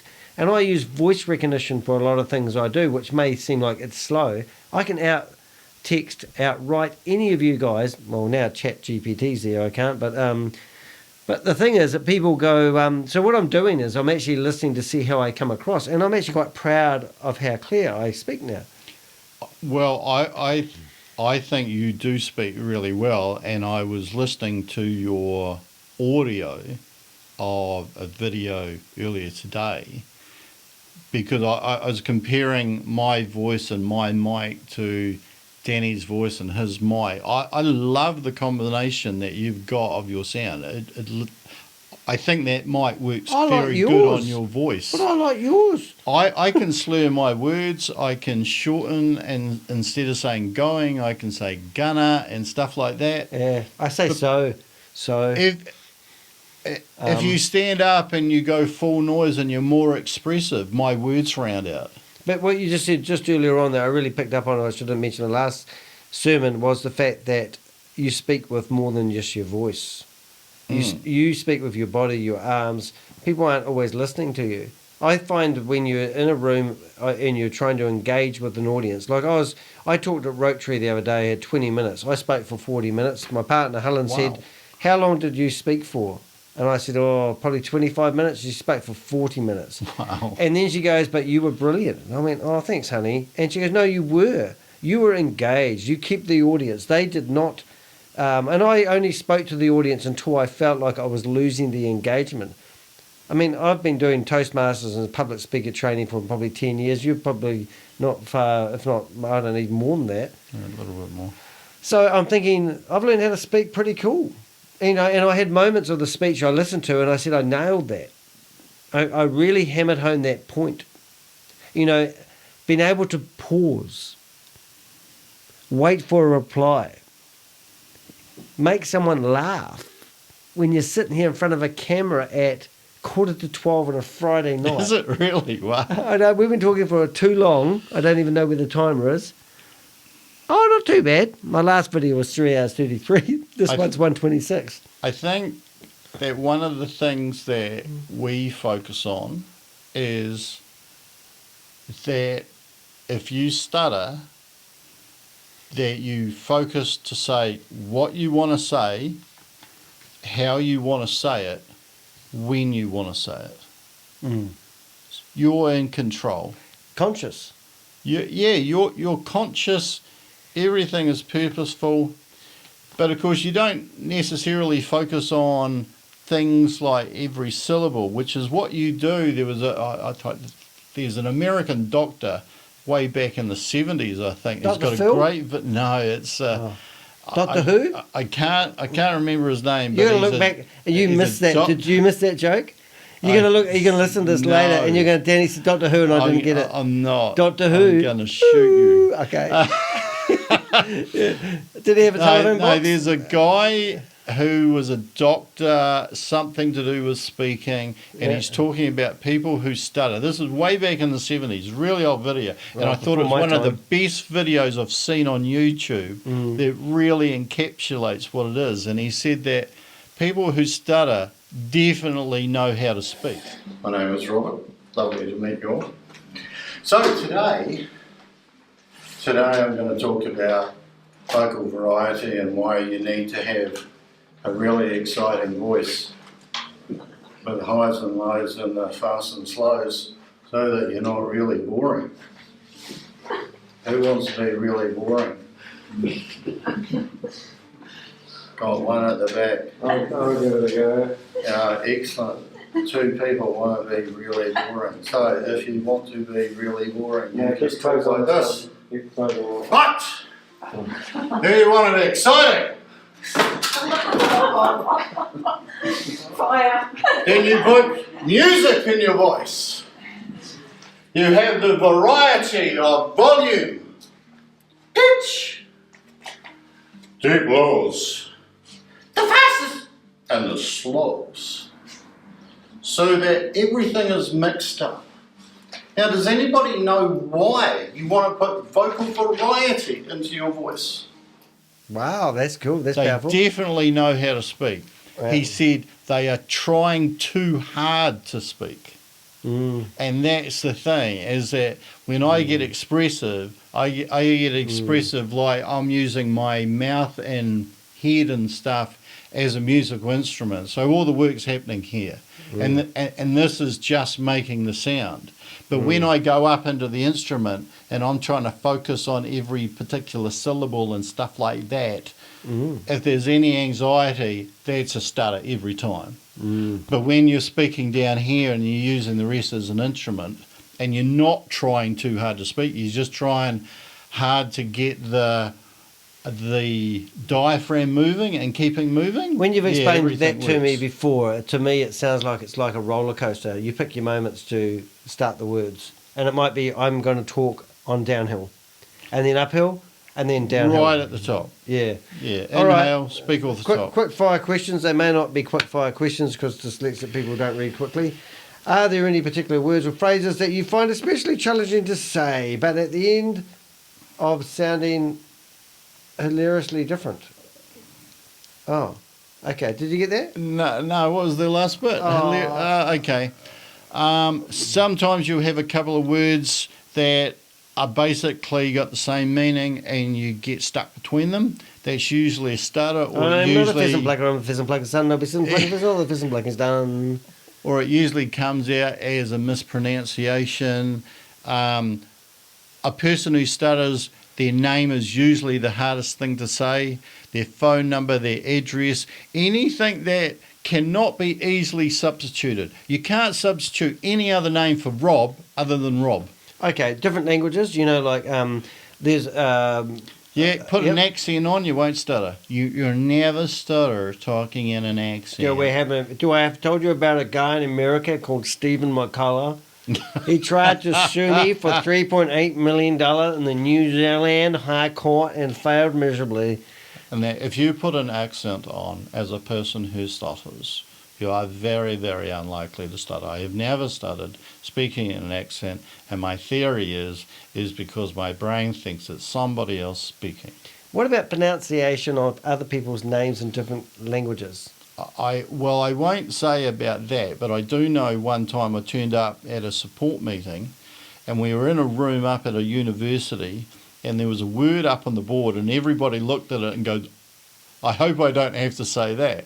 And the word was specificity. And one of the things I learned that night, and I still remember to this day, is that it's a really good exercise to go through words that you have trouble with and just say them out in practice, not necessarily focus on each syllable at any other time, but just go through each syllable. And I had to say specificity, and saying that slowly like that was the only way I could get through that word the first time. Mm-hmm. And then I said it again, and then I said it again, and now I can say specificity. But back then, I literally did not have the ability to say that word. Well, what you just told me, maybe because when we were in Toastmasters, we used to have this thing called Word of the Day. So I thought I'd look up for the most trickiest word of the day, and it was rehypothecation. Rehypothecation, there was this little wee African-American kid in a spelling bee competition, and he spent about 2 minutes before he spelt out the word rehypothecation. So I looked up the meaning of the word. Now, if you were China and you wanted to borrow money from France, they would ask you for some collateral, and you could actually say, well, actually, I have a shed full of copper, and you could loan that or secure that loan, that money that you want from France, by giving them your shed full of copper. But you could go off to England and say, I have a shed full of copper. And you could also use that same shed as security for loaning money from somebody in the UK. And you could do that to 20 different countries. And that was what the meaning of the word rehypothecation meant. Wow. I'll never forget that. Anyway, quick fire question number 2. We've got a few. Practice the words you struggle on. Yeah, true. Okay, have you ever used your stutter to your advantage in a playful or comedic way? Is that comedic? Yeah. I think sometimes when you don't talk properly, You did that intentionally then, though. you can take the piss out of yourself. Yeah. And it is funny. Like, it's okay to laugh at yourself. And Yeah. Is humour how you get out of it? yeah, Because you're a funny guy. You don't think you're funny. I If don't you're think- talking yeah. to somebody that you can make smile, you're far less likely to stutter. Yeah. The person that you're less likely to stutter with is somebody that you've met, or you get a reaction or a facial expression or a stance that you don't necessarily relate to. You know, like a person who's really secure in themselves with no sense of humour or whatever. How can they live life like that? Humour's my favourite thing. I think that's my strongest gift. Imagine if that was a disability that you couldn't be funny. Yeah, How would we get well, well, I That would be don't quite know. funny, You know, wouldn't like a person who smiles sometimes as a trick or whatever, you will make fun of something, and if the other person smiles, you're quite happy on the inside because Pixel you know. just farted. Good, sure it was Pixel. Pixel, that was you. However, on. if you can make the other person smile or whatever, it does relax you. But Pixel's if you're relaxed. using good technique and you're putting in some practice and stuff, you don't need to do that stuff. Does it matter if you're a stutterer? No, well, Who's it matter to? Inconceivable people who the are... short answer is no, it doesn't. The long answer is, for some of us, and I'm one of them, Yeah. I don't like stuttering. So, okay, well, you're judging yourself. I am judging myself, and I shouldn't. But what do you call it? Society sometimes label people. Maybe we make... I don't think society... Here's a question for people who have got dyslexia or stuttering. Can't answer, I'm busy. Has somebody judged you? Because I don't think I've ever been judged. Yeah, I think I'm stupid because I can't answer something. Yeah, And I hope they don't think so too. We're doing the judging. Yeah, so Yeah. you're stupid, Rob. We are our own worst critic. Yep. If your stutter had a theme song, what would it be? Theme song. The first thing that popped in my head was, Stas, I Stas, did Stas, it my way. My way. Um, What's that song? One day at a time. I come in my head. I know that there is one that we wanted to play at a support group just as a Yeah. joke. One day Yeah, at a like- time. What's that one? What am I thinking of that song? One day at a time. One. I can't remember. Yeah, I can't think.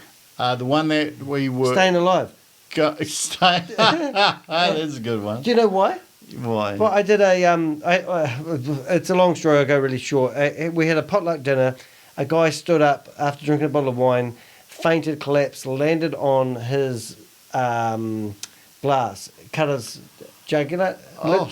literally near bleed to death in front of me. And I'll be modest and say I think I saved his life because we did. Anyway, after that I felt guilty that I didn't maybe know exactly what to do, so I did a first aid course. And they do this thing, it's 30 to 1.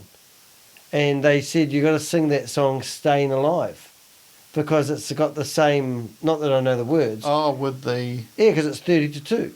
And staying alive. Yes, Pixel, staying alive. So, because it's got 30 to 2, it must be repetitious. So maybe that's your theme brilliant. song. Anyway. The one song that actually popped in the head that I think we did actually play it every break was, like, a little less conversation, a little more action. That's brilliant. I like it. Have you ever found any creative ways to use your stuttering to your advantage or to make people laugh? Look, you can let go and have some fun with a not talking properly. And there's a lot of jokes about stuttering. I can't tell anybody because they're all quite bad. But I can't think... I'm just going to say get out of jail free and ask me if you finish because I'll forget. I can't think that anybody judges me, but then I can't think that anybody has actually gone out of their way to give me, like a free ride because of my stutter either. But I like my disability because I can use it to my advantage when I do things wrong. I can say I didn't mean to write that, I'm dyslexic. Yeah. I have it? explained a few things to people about things that I've done, which has made me seem arrogant or anything like that, right? But I say, well, it's actually how I react to my stutter, i.e., you don't ask questions. You may be quite assertive if you are stating an opinion or anything like that. Got nothing to do with the other person. You can't have an opinion with a stutterer though, mate. Well, it's got nothing to do with the other person. You're not trying to intimidate. You're actually just trying to set yourself up to get your words out probably. Are there any funny or memorial incidents where your stutter led to a humorous misunderstanding or miscommunication? Have you ever been locked up or arrested because you're stuttering? No, but I will tell you a little story that's kind of very loosely related, is that I've been asked to be an MC for weddings a few times, and one was my sister's. And when I went back into the Hutt Valley, which is where I was raised, my brain thinks, well, when you're back here, you're a stutterer. Right. And I lost all confidence, it's a little bit like, you ruined the wedding? As the plane landed, my confidence took off in the other direction. And I was actually starting to freak out because the wedding was in a couple of days, and I thought, oh, wow. I was having conversations with my mother and stuff, and they were all stuttery conversations. Oh, no, to be an MC at a wedding, this is going to be atrocious. And so I went for a walk, true story, and I went through in my mind what I call my speaker's log. Are the other stories not true? No, it was that I went through all the things that I've done as a speaker that should qualify me to be able to do this and pull it off. I've been an MC before. I've been in Toastmasters. I've had leadership roles, paid gigs. Another day in the office. And none of it was, I wasn't buying any of it. I thought, so what? So I said don't get married? To my mother, I need a car. And so I borrowed the car and I drove to the venue because I thought if I get to this venue and walk around the stage, as if I'm emceeing, I'll get in that zone and hopefully I'll feel good and I'll carry that through to the day. So I got up there and I ran into my sister and she's bawling her eyes out. And it was brilliant, cured me because when I got there, I got this strange thing about me, maybe other people have. If I see someone else who's stressing out and getting nervous, I get really calm. Yeah. So I saw her stressing out. Thought, oh, brilliant, I'm not that bad. So I felt better relatively, walked in, walked around the venue, stood at the place where I would be introducing all the speakers and all this, felt brilliant. On the day it was fine. So... Unnecessary worry? It was... Well, the worry was real. The battle was real, but you put yourself in that speaking situation, give yourself a little bit of practice on that stage that you're going to be speaking from, and give yourself a positive experience of speaking from that stage so that you can walk into that same situation and now you're just replicating it. Yeah. I think you already answered this one previously. Have you come across any hilarious reactions from people who didn't quite know how to handle your stutter? The lady is laughing. No, the lady who laughed. I will tell you one short story. I was over on a course in Australia, and there was me and another guy, and we had a conversation. In fact, I can't actually tell you this full story because I just realised where this goes. But me and this other guy had a conversation about how many phone numbers could you get of females by going up and introducing yourself using technique. Oh, yeah. We should try that sometime. And of course, we never rang any of the phone numbers. It was first, just, but we should be all right. It was just like a guy thing. But the other guy that I was going with was this quite attractive guy, about 6 foot tall, and he was from Iran. And he had what I thought was one of the most funniest stutters, because when he stuttered very quickly, and he blinked, and so he'd go up to these females. No, he'd go to these females, and he'd go, "Hello, and it kind of looked hilarious, and it looked kind of cute, yeah." And all these girls go, "Oh." So yeah, he went? I ended up paying him a lot of money in alcohol. These are still going on. What are some of the funniest reactions that comments received when you told somebody? So when you've fessed up and you said you're a stutterer, I think that one where people say, "Have you got a good stutterer?" Yeah. A good stutterer is probably the one I keep hearing. Yeah. Last question. Can you share any amusing... I can't read that word. Anecdotes. See on the last one. Anecdotes, is it? Yep. About how you stutter has added unsuspected. Oh, it's all about these questions. Chat API asks the same questions over and over again. I've given up on that.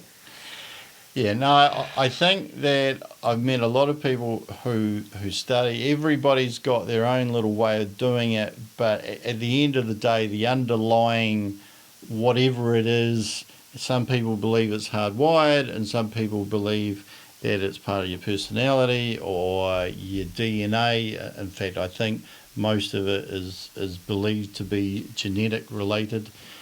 But most people who stutter have got some similarities, which means when you're working with a big group of people, they're generally the same. Yep. And so when you hear this, one size does not fit all, it's actually not true. You know, like, you've all got the same problem, and if you work hard on whatever course you're on, you know, like, and not actually pushing any one course, because I've seen people on Smooth Speech, Maguire Program, Starfish, you know, like the whole gamut. If they put the work in, they get a result. I think what I'd like to see from you, Rob, is one thing I've noticed from doing these YouTube videos and all the speaker training you've done, you've done a lot more than me, is I would like to see you on your YouTube channel showing people how to speak as YouTubers, because we struggled when we first started doing YouTubers. We probably still do, Daniel. Well, I've got a long way to go, and I know that you had too. Yeah. I'm watching you, and you're watching me, and we're watching each other, but who's watching us? Because we're a couple of... Yeah, they hit the subscribe button. That's what I want you to do. We want subscribers. We want to have feedback. We want to have people say things. Ding. Yeah, ding, ding, ding. It's over there. Last time I heard the finger the wrong way. Ding, ding. The reason why I say that is because it's actually quite difficult speaking to a camera without getting it. Because we speak to the audience. Both of us do. I know that's what we excel. We are good at engaging with the audience. There's no audience. We're talking to a friggin' screen, and I've got your picture up there at the moment. I hadn't realised. Yeah. I think I kind of know there's an audience. We get feedback from the comments. What I would like to do now, Rob, if it's okay, I've pinched your video that you did, and it's on Rob's YouTube channel. So Rob, no name.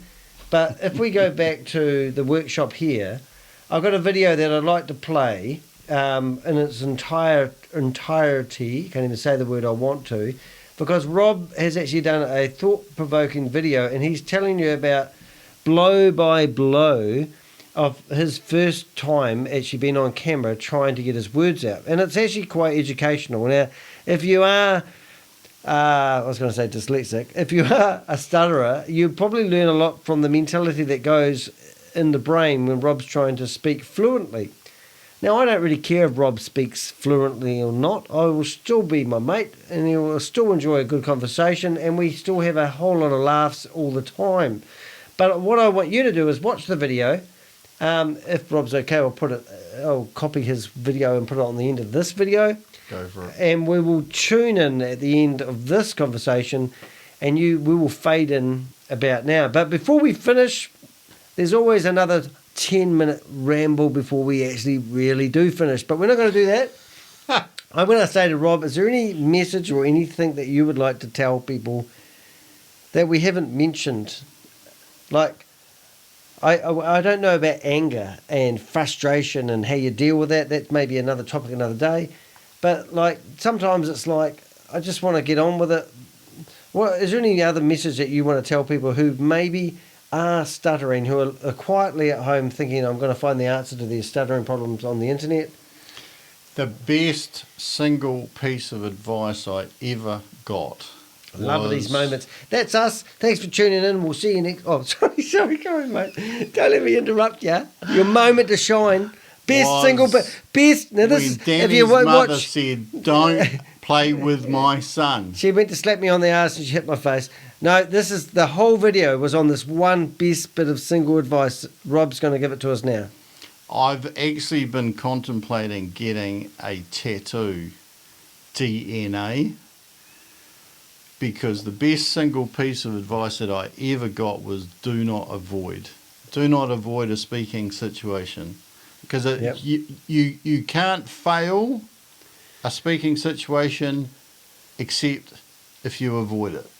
So take every challenge head on, hunt them out, and stay in control and do your best, and it'll just get better and better and better. And the people that I've seen who have got the best results didn't want to avoid stuttering, they wanted to go toward good speech. So that's a subtle tip there, that if you try to avoid stuttering, you're focused on stuttering all the time. You're judging yourself. Just think, I want good speech, and I'm going to keep going and practicing and do the best that I can. And those top 10% that always get really good results, probably in most things that people do, they want to use their speech for something else. They've either wanted to become professional speakers, they've wanted to be trainers, they've wanted to share their journey with other people, they wanted to use their speech for something other than just conversing. Has it held you back? Definitely. Yeah, I was going to say it would have to. Yeah, it has. It's held me back probably more than others, and I'm not particularly happy with that. But And it's you know, it's like, a you've got to reality, have a lot of energy, to overcome and stay overcome. But I actually think you can cure a stutter. So I think what you just said, it reminded me of a train on the rail lines, and you can either go forward, back, or stop.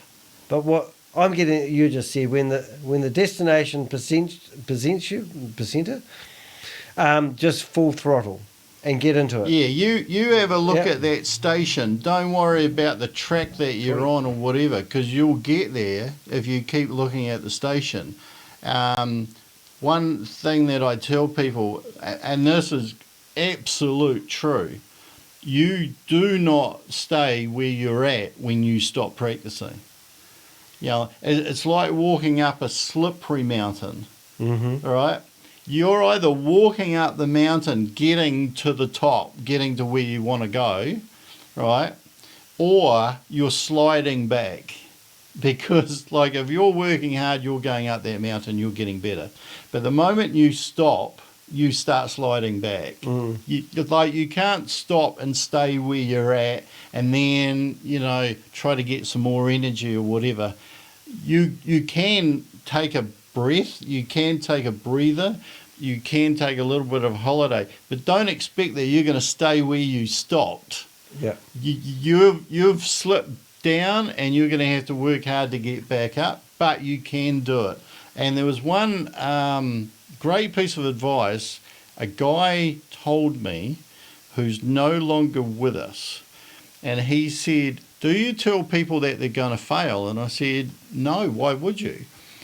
Because we wanted to keep it really positive. And he said, you need to tell people in anything to do with behavioural change, because stuttering is a behaviour. And he said, you need to tell people that they're going to fail. And I really didn't get this.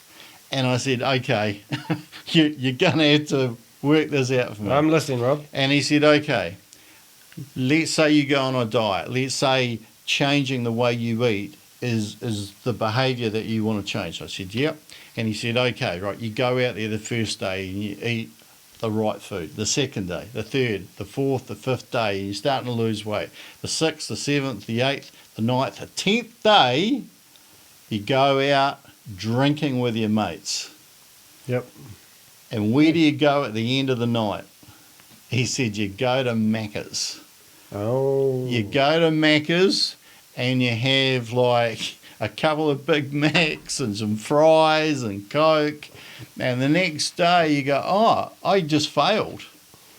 I just failed. And he said, now, if you haven't told people that they're going to fail, they think, oh, that was a failure last night. I'm a loser. I can't do this. I knew I couldn't do it. I'm going to put weight on again. And they go out and they fail the next day as well. But if you've told them, hey, you're going to fail, now they can have a strategy for when they fall off the horse. Okay.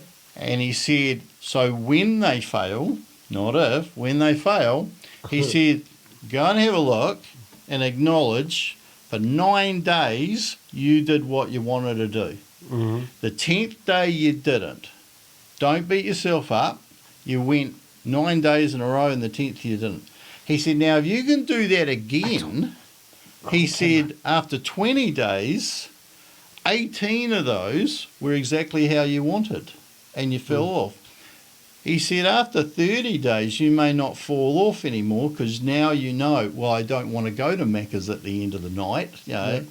And he says, so have a strategy for when you don't do what you wanted to do. Mm-hmm. And I thought that was great advice. It was the one thing that maybe was missing, that a lot of people beat themselves up and they just think, well, I can't do it. Well, actually you can. You just acknowledge what you did and you get back on the horse. Horses. There's another topic for us. The Hey, nays have it. That's awesome. All right. So now what we're going to do, Pixel's just cleaned my ears out, so I won't need that other one. Do you want yours done? No. Pixel's a schnoodle, in case you're wondering. And if you go back to some of my older videos, you'll see him as a puppy. He's 14 months old. He loves cuddling Dad, and he loves cleaning Dad's ears out. Hope that didn't distract from Rob's message. I'm Danny DeHeck, a.k.a. the Crypto Ponzi Scheme Avenger. I'm dyslexic. Rob no name. And I stutter. And I don't care. Oi.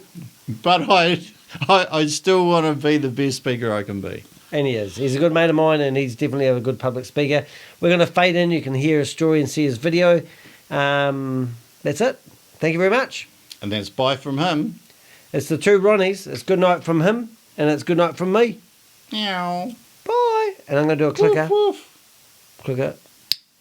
Hi everybody, my name's Rob, and today we're going to be talking about my first day video. I did the Maguire program about 15 years ago.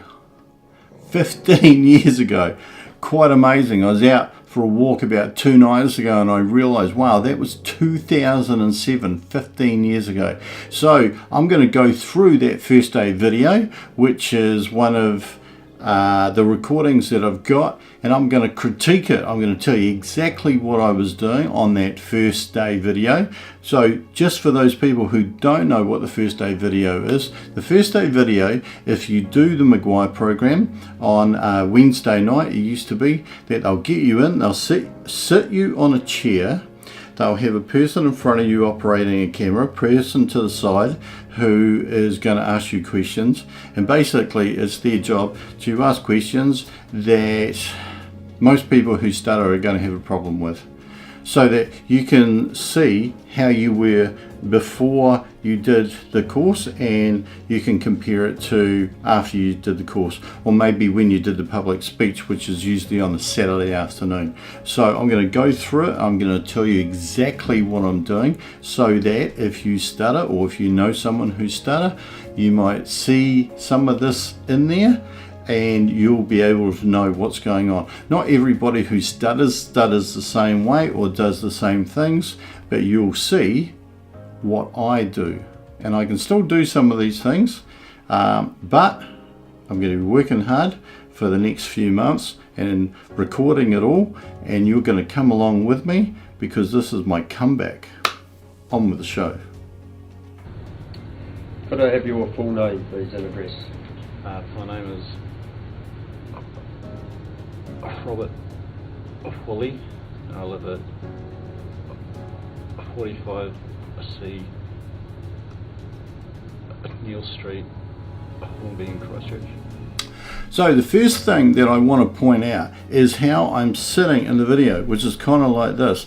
And that was a habit that I got into, you might call it a trick, and I'm not too sure why I did it. I think it was to maybe open up my chest, maybe to give me a solid base or whatever, but I used to do it all the time, putting that, have a look at it on the video and think, is that a normal pose, right? This maybe, but not really that, more turned around. So that's one of those little things you think, maybe if I position myself just the right way, I'll be able to get better speech. And you'll see that even on that first question, I'm feeling a lot of tension in my throat. I'm blocking, and I'm trying to inhale past that block. So what I'm trying to do, I'm trying to almost gulp air in, and I'm trying to gulp air in and then kind of get it out at the same time, so that I can make a sound and maybe get through to get that word or a couple of words out, and then go back, and so it's like inhale, speak, inhale, speak, inhale, speak. It's very uncomfortable. Just an insight, going back here, one of the problems that I thought I might have doing my first day video is imposter syndrome. Yeah, I was actually scared that I would not stutter in the first day video. I had watched other people block and some of them not stutter, and maybe I thought, oh, you know, maybe their speech isn't that bad, maybe they shouldn't be here or whatever. And yeah, imagine having imposter syndrome and thinking, I could fail by being fluent and not stuttering enough. Yeah, strong memory, even though 15 years later. Have you got a phone number, please? Yeah, 3494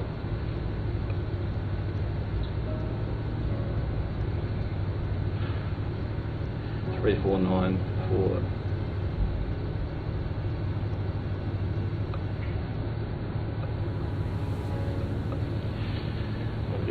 It'll come. You watch. 3494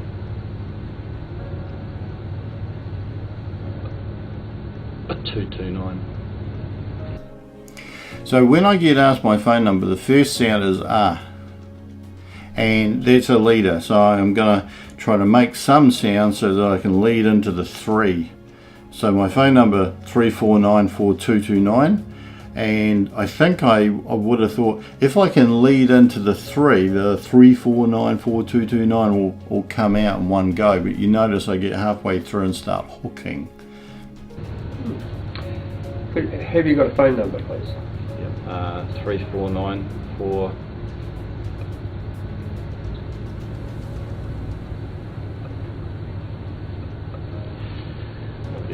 It'll come.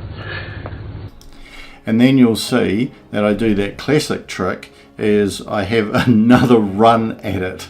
So I've gone 349 and then I'm not going to get the rest out, but maybe if I go back and do that 349 again, another run down the runway. Have you got a phone number, please? Yeah, 3494 You'll notice there that I've also got a dry mouth, and I kind of lick my lips or poke my tongue out or whatever, just to help free anything up. And you'll notice now I've repositioned even more further forward that elbow, because I need more help, as if that somehow is going to help me. And I'm laughing because I'm really embarrassed at this stage, because yeah, I'm blocking, which I kind of wanted to do, but not this much. What job do you have in Christchurch? I work on collectibles.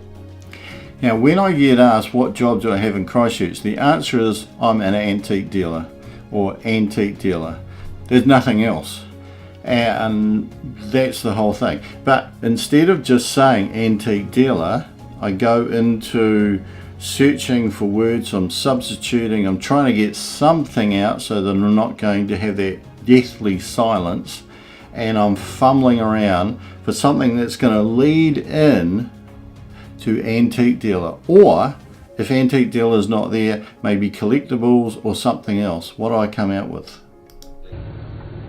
What job do you have in Christchurch? I work on collectibles and for antiques. Do you own your own shop? Yes. There's a subtle thing there that only I will know, but I'm going to share with you now. Do you own your own shop? Well, actually no. Do I run my own shop? Yes, I do. Did I own it? No. I leased the shop. Most people leased shops or rented shops. So even though I answered that straight away, I'm already in a conflict now, because I'm thinking, wow, that wasn't totally the truth. And you'll see that that sets me up for quite a bit of turbulence from this point on.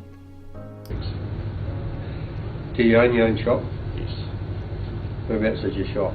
It's in the middle of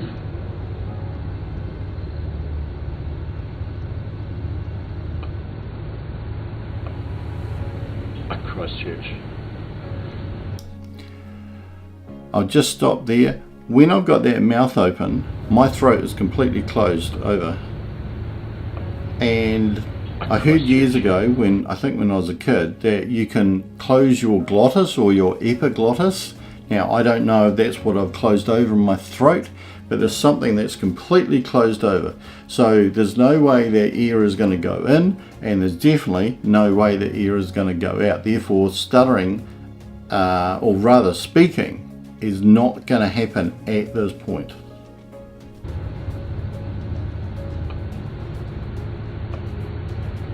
Christchurch.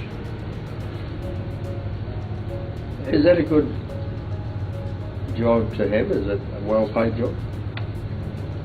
Can be. Where did you hear about the Maguire program? There was a program on the. I saw a program on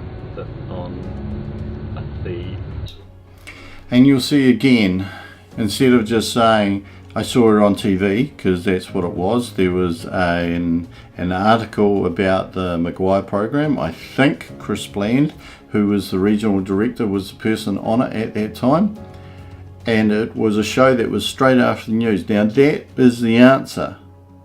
Everything else that I say is not the answer. It's me trying to say something rather than blocking, trying to say just what the answer is.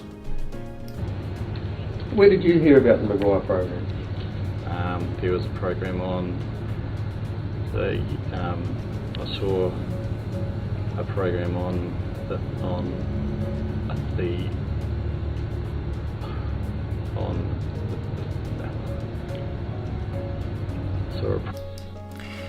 So again, there's the, and this is also trying to move the tongue to get everything freed up. There's another second run at it. There's a lot of things going on. You need to pay attention and you'll really understand how hard the brain is working when you stutter, particularly if you're a covert stutter and you're trying to hide the stutter. You're trying to pretend that you're just like everybody else. The last thing you want to do is to say, hey, I stutter, and this is how I do it. That's not what you want to do. You're trying to hide it. You're trying to substitute. You're trying to get second takes at it.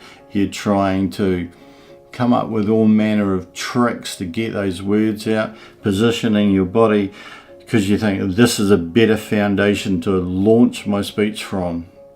But actually, you just need to relax, get into a habit of a simple speech process, and talk. I saw a program on the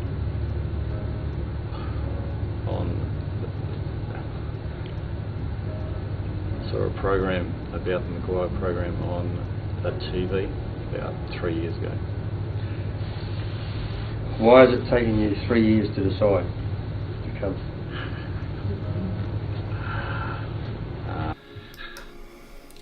So why is it taking me 3 years? So I just got to remember what happened here. I saw the program on TV. I'm pretty sure I inquired about it, or I got my wife to, not too sure how that worked. And then the person would ring me up about every 3 months. And I probably would never have done it. I'd done other therapies in the past and they hadn't really worked, but I had learnt something from each one. And maybe for a period of time your speech gets better, but you've got to go and confront your stutter. You've got to go, and most of the time you're trying to avoid stuttering. So the problem with going to speech therapy or going on a course or anything like that is that you know you're putting yourself in a position where you're going to stutter and you're trying to avoid stuttering. So doing a course, you don't even think, hey, maybe this will help my stuttering in the long term. You're thinking, no, actually in the short term, I'm trying to survive and I'm trying to get by with as less stuttering as possible. But what actually happened is just before this course, maybe 2 or 3 months before this course, I'm an antique dealer, a person rang up and they were telling me about what they had to sell. And of course I make my money when I buy, because if you buy the right things you can sell them anytime. So you're just trying to buy as much stock as you can. But this person, this lady, had a lot of very, very good antiques. And I was getting quite excited, and she said, who am I talking to? And I was so excited, I just couldn't get anything out. So it wasn't a case of me not saying it's Rob or Rob or anything like that. I just could not get anything out. I completely froze, completely blocked. And the lady said, if you're not prepared to tell me your name, I'm not prepared to deal with you, and hung up. And so I lost that sale. Well, I lost that opportunity to buy. And the problem is that on the phone, it was a private number. So I couldn't ring her back and tell her what was going on, which I would have done, but I had no option. I was completely frustrated. There was nothing I could do except go and do something about my... Why is it taking you 3 years to decide to come? Probably because the person who runs the program waited until now to nag my wife about it. Sometimes when you have the worst event for your speech occur, that's the best thing that can happen.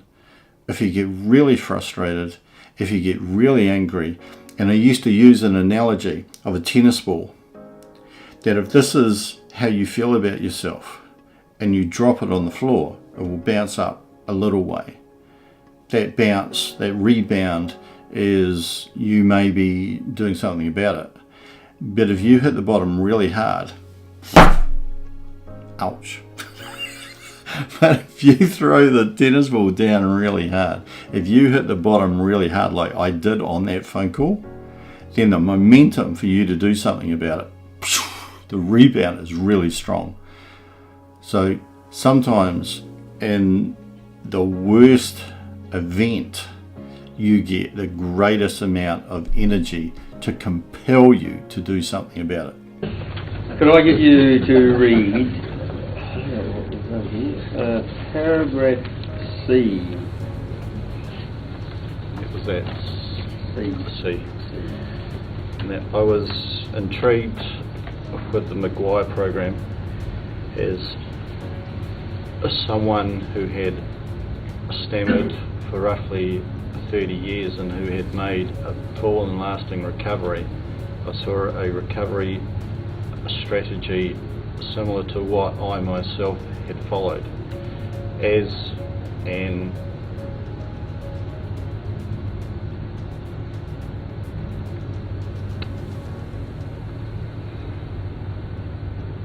is that word supposed to Immigrant.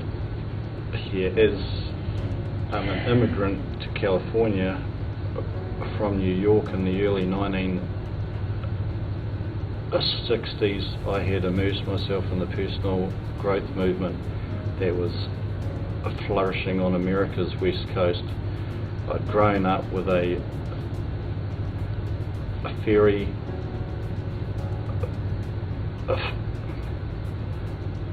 fuzzy image of myself and needed to change many beliefs and behaviours that did not serve me well, and working to build self-esteem and get my own house in order. Something very interesting happened. My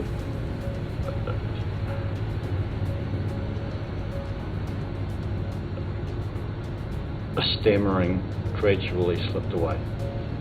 Thank you very much. Have you hit the ground really hard?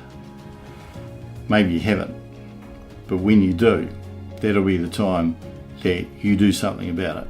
And if you watch these videos, I'm going to show you what I feel you can do for it, and it's going to be good practice for me, and it's going to be good learning for you to watch how I do it, because I've been running courses for quite a while. I've been on quite a few courses. I've learned a lot of tools, a lot of techniques, and I think that I have pretty good control of my speech. Right at the moment, I'd say I'm about a 8 out of 10 with my speech, because I haven't been working on it. These videos are to compel me to get back into strong technique and do something about it. So please like if you got any value out of this. If you got any comments, I'd love to hear them. Put them in the comments section below. Hit subscribe, and we'll be back with some more videos on how you can work on your speech, or you can learn more about stuttering and how I'm working on my speech. Bye for now.